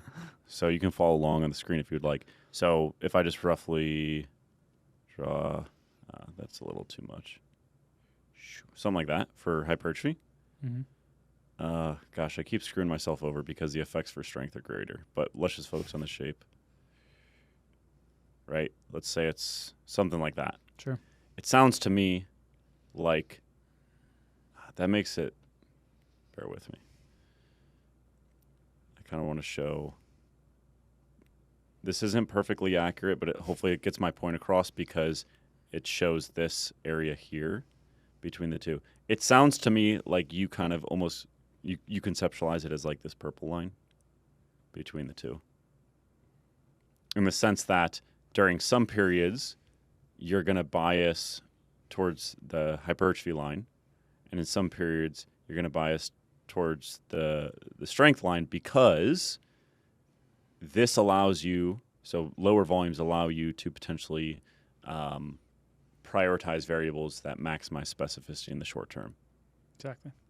Is that fair characterization? I think so. Yeah. That's the way that I think about it is kind of the powerlifters line, in my opinion, is like the middle because you're going to have periods. Again, this orange line, 10.42 weeks, right? Yep.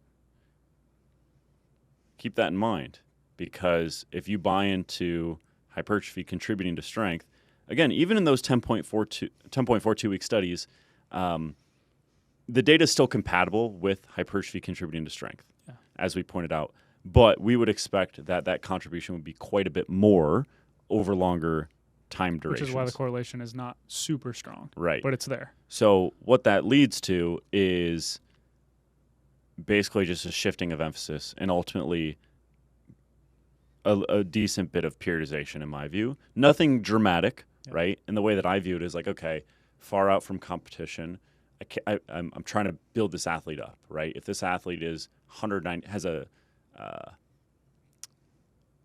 let's say they're 200 pounds at, 20% body fat or so.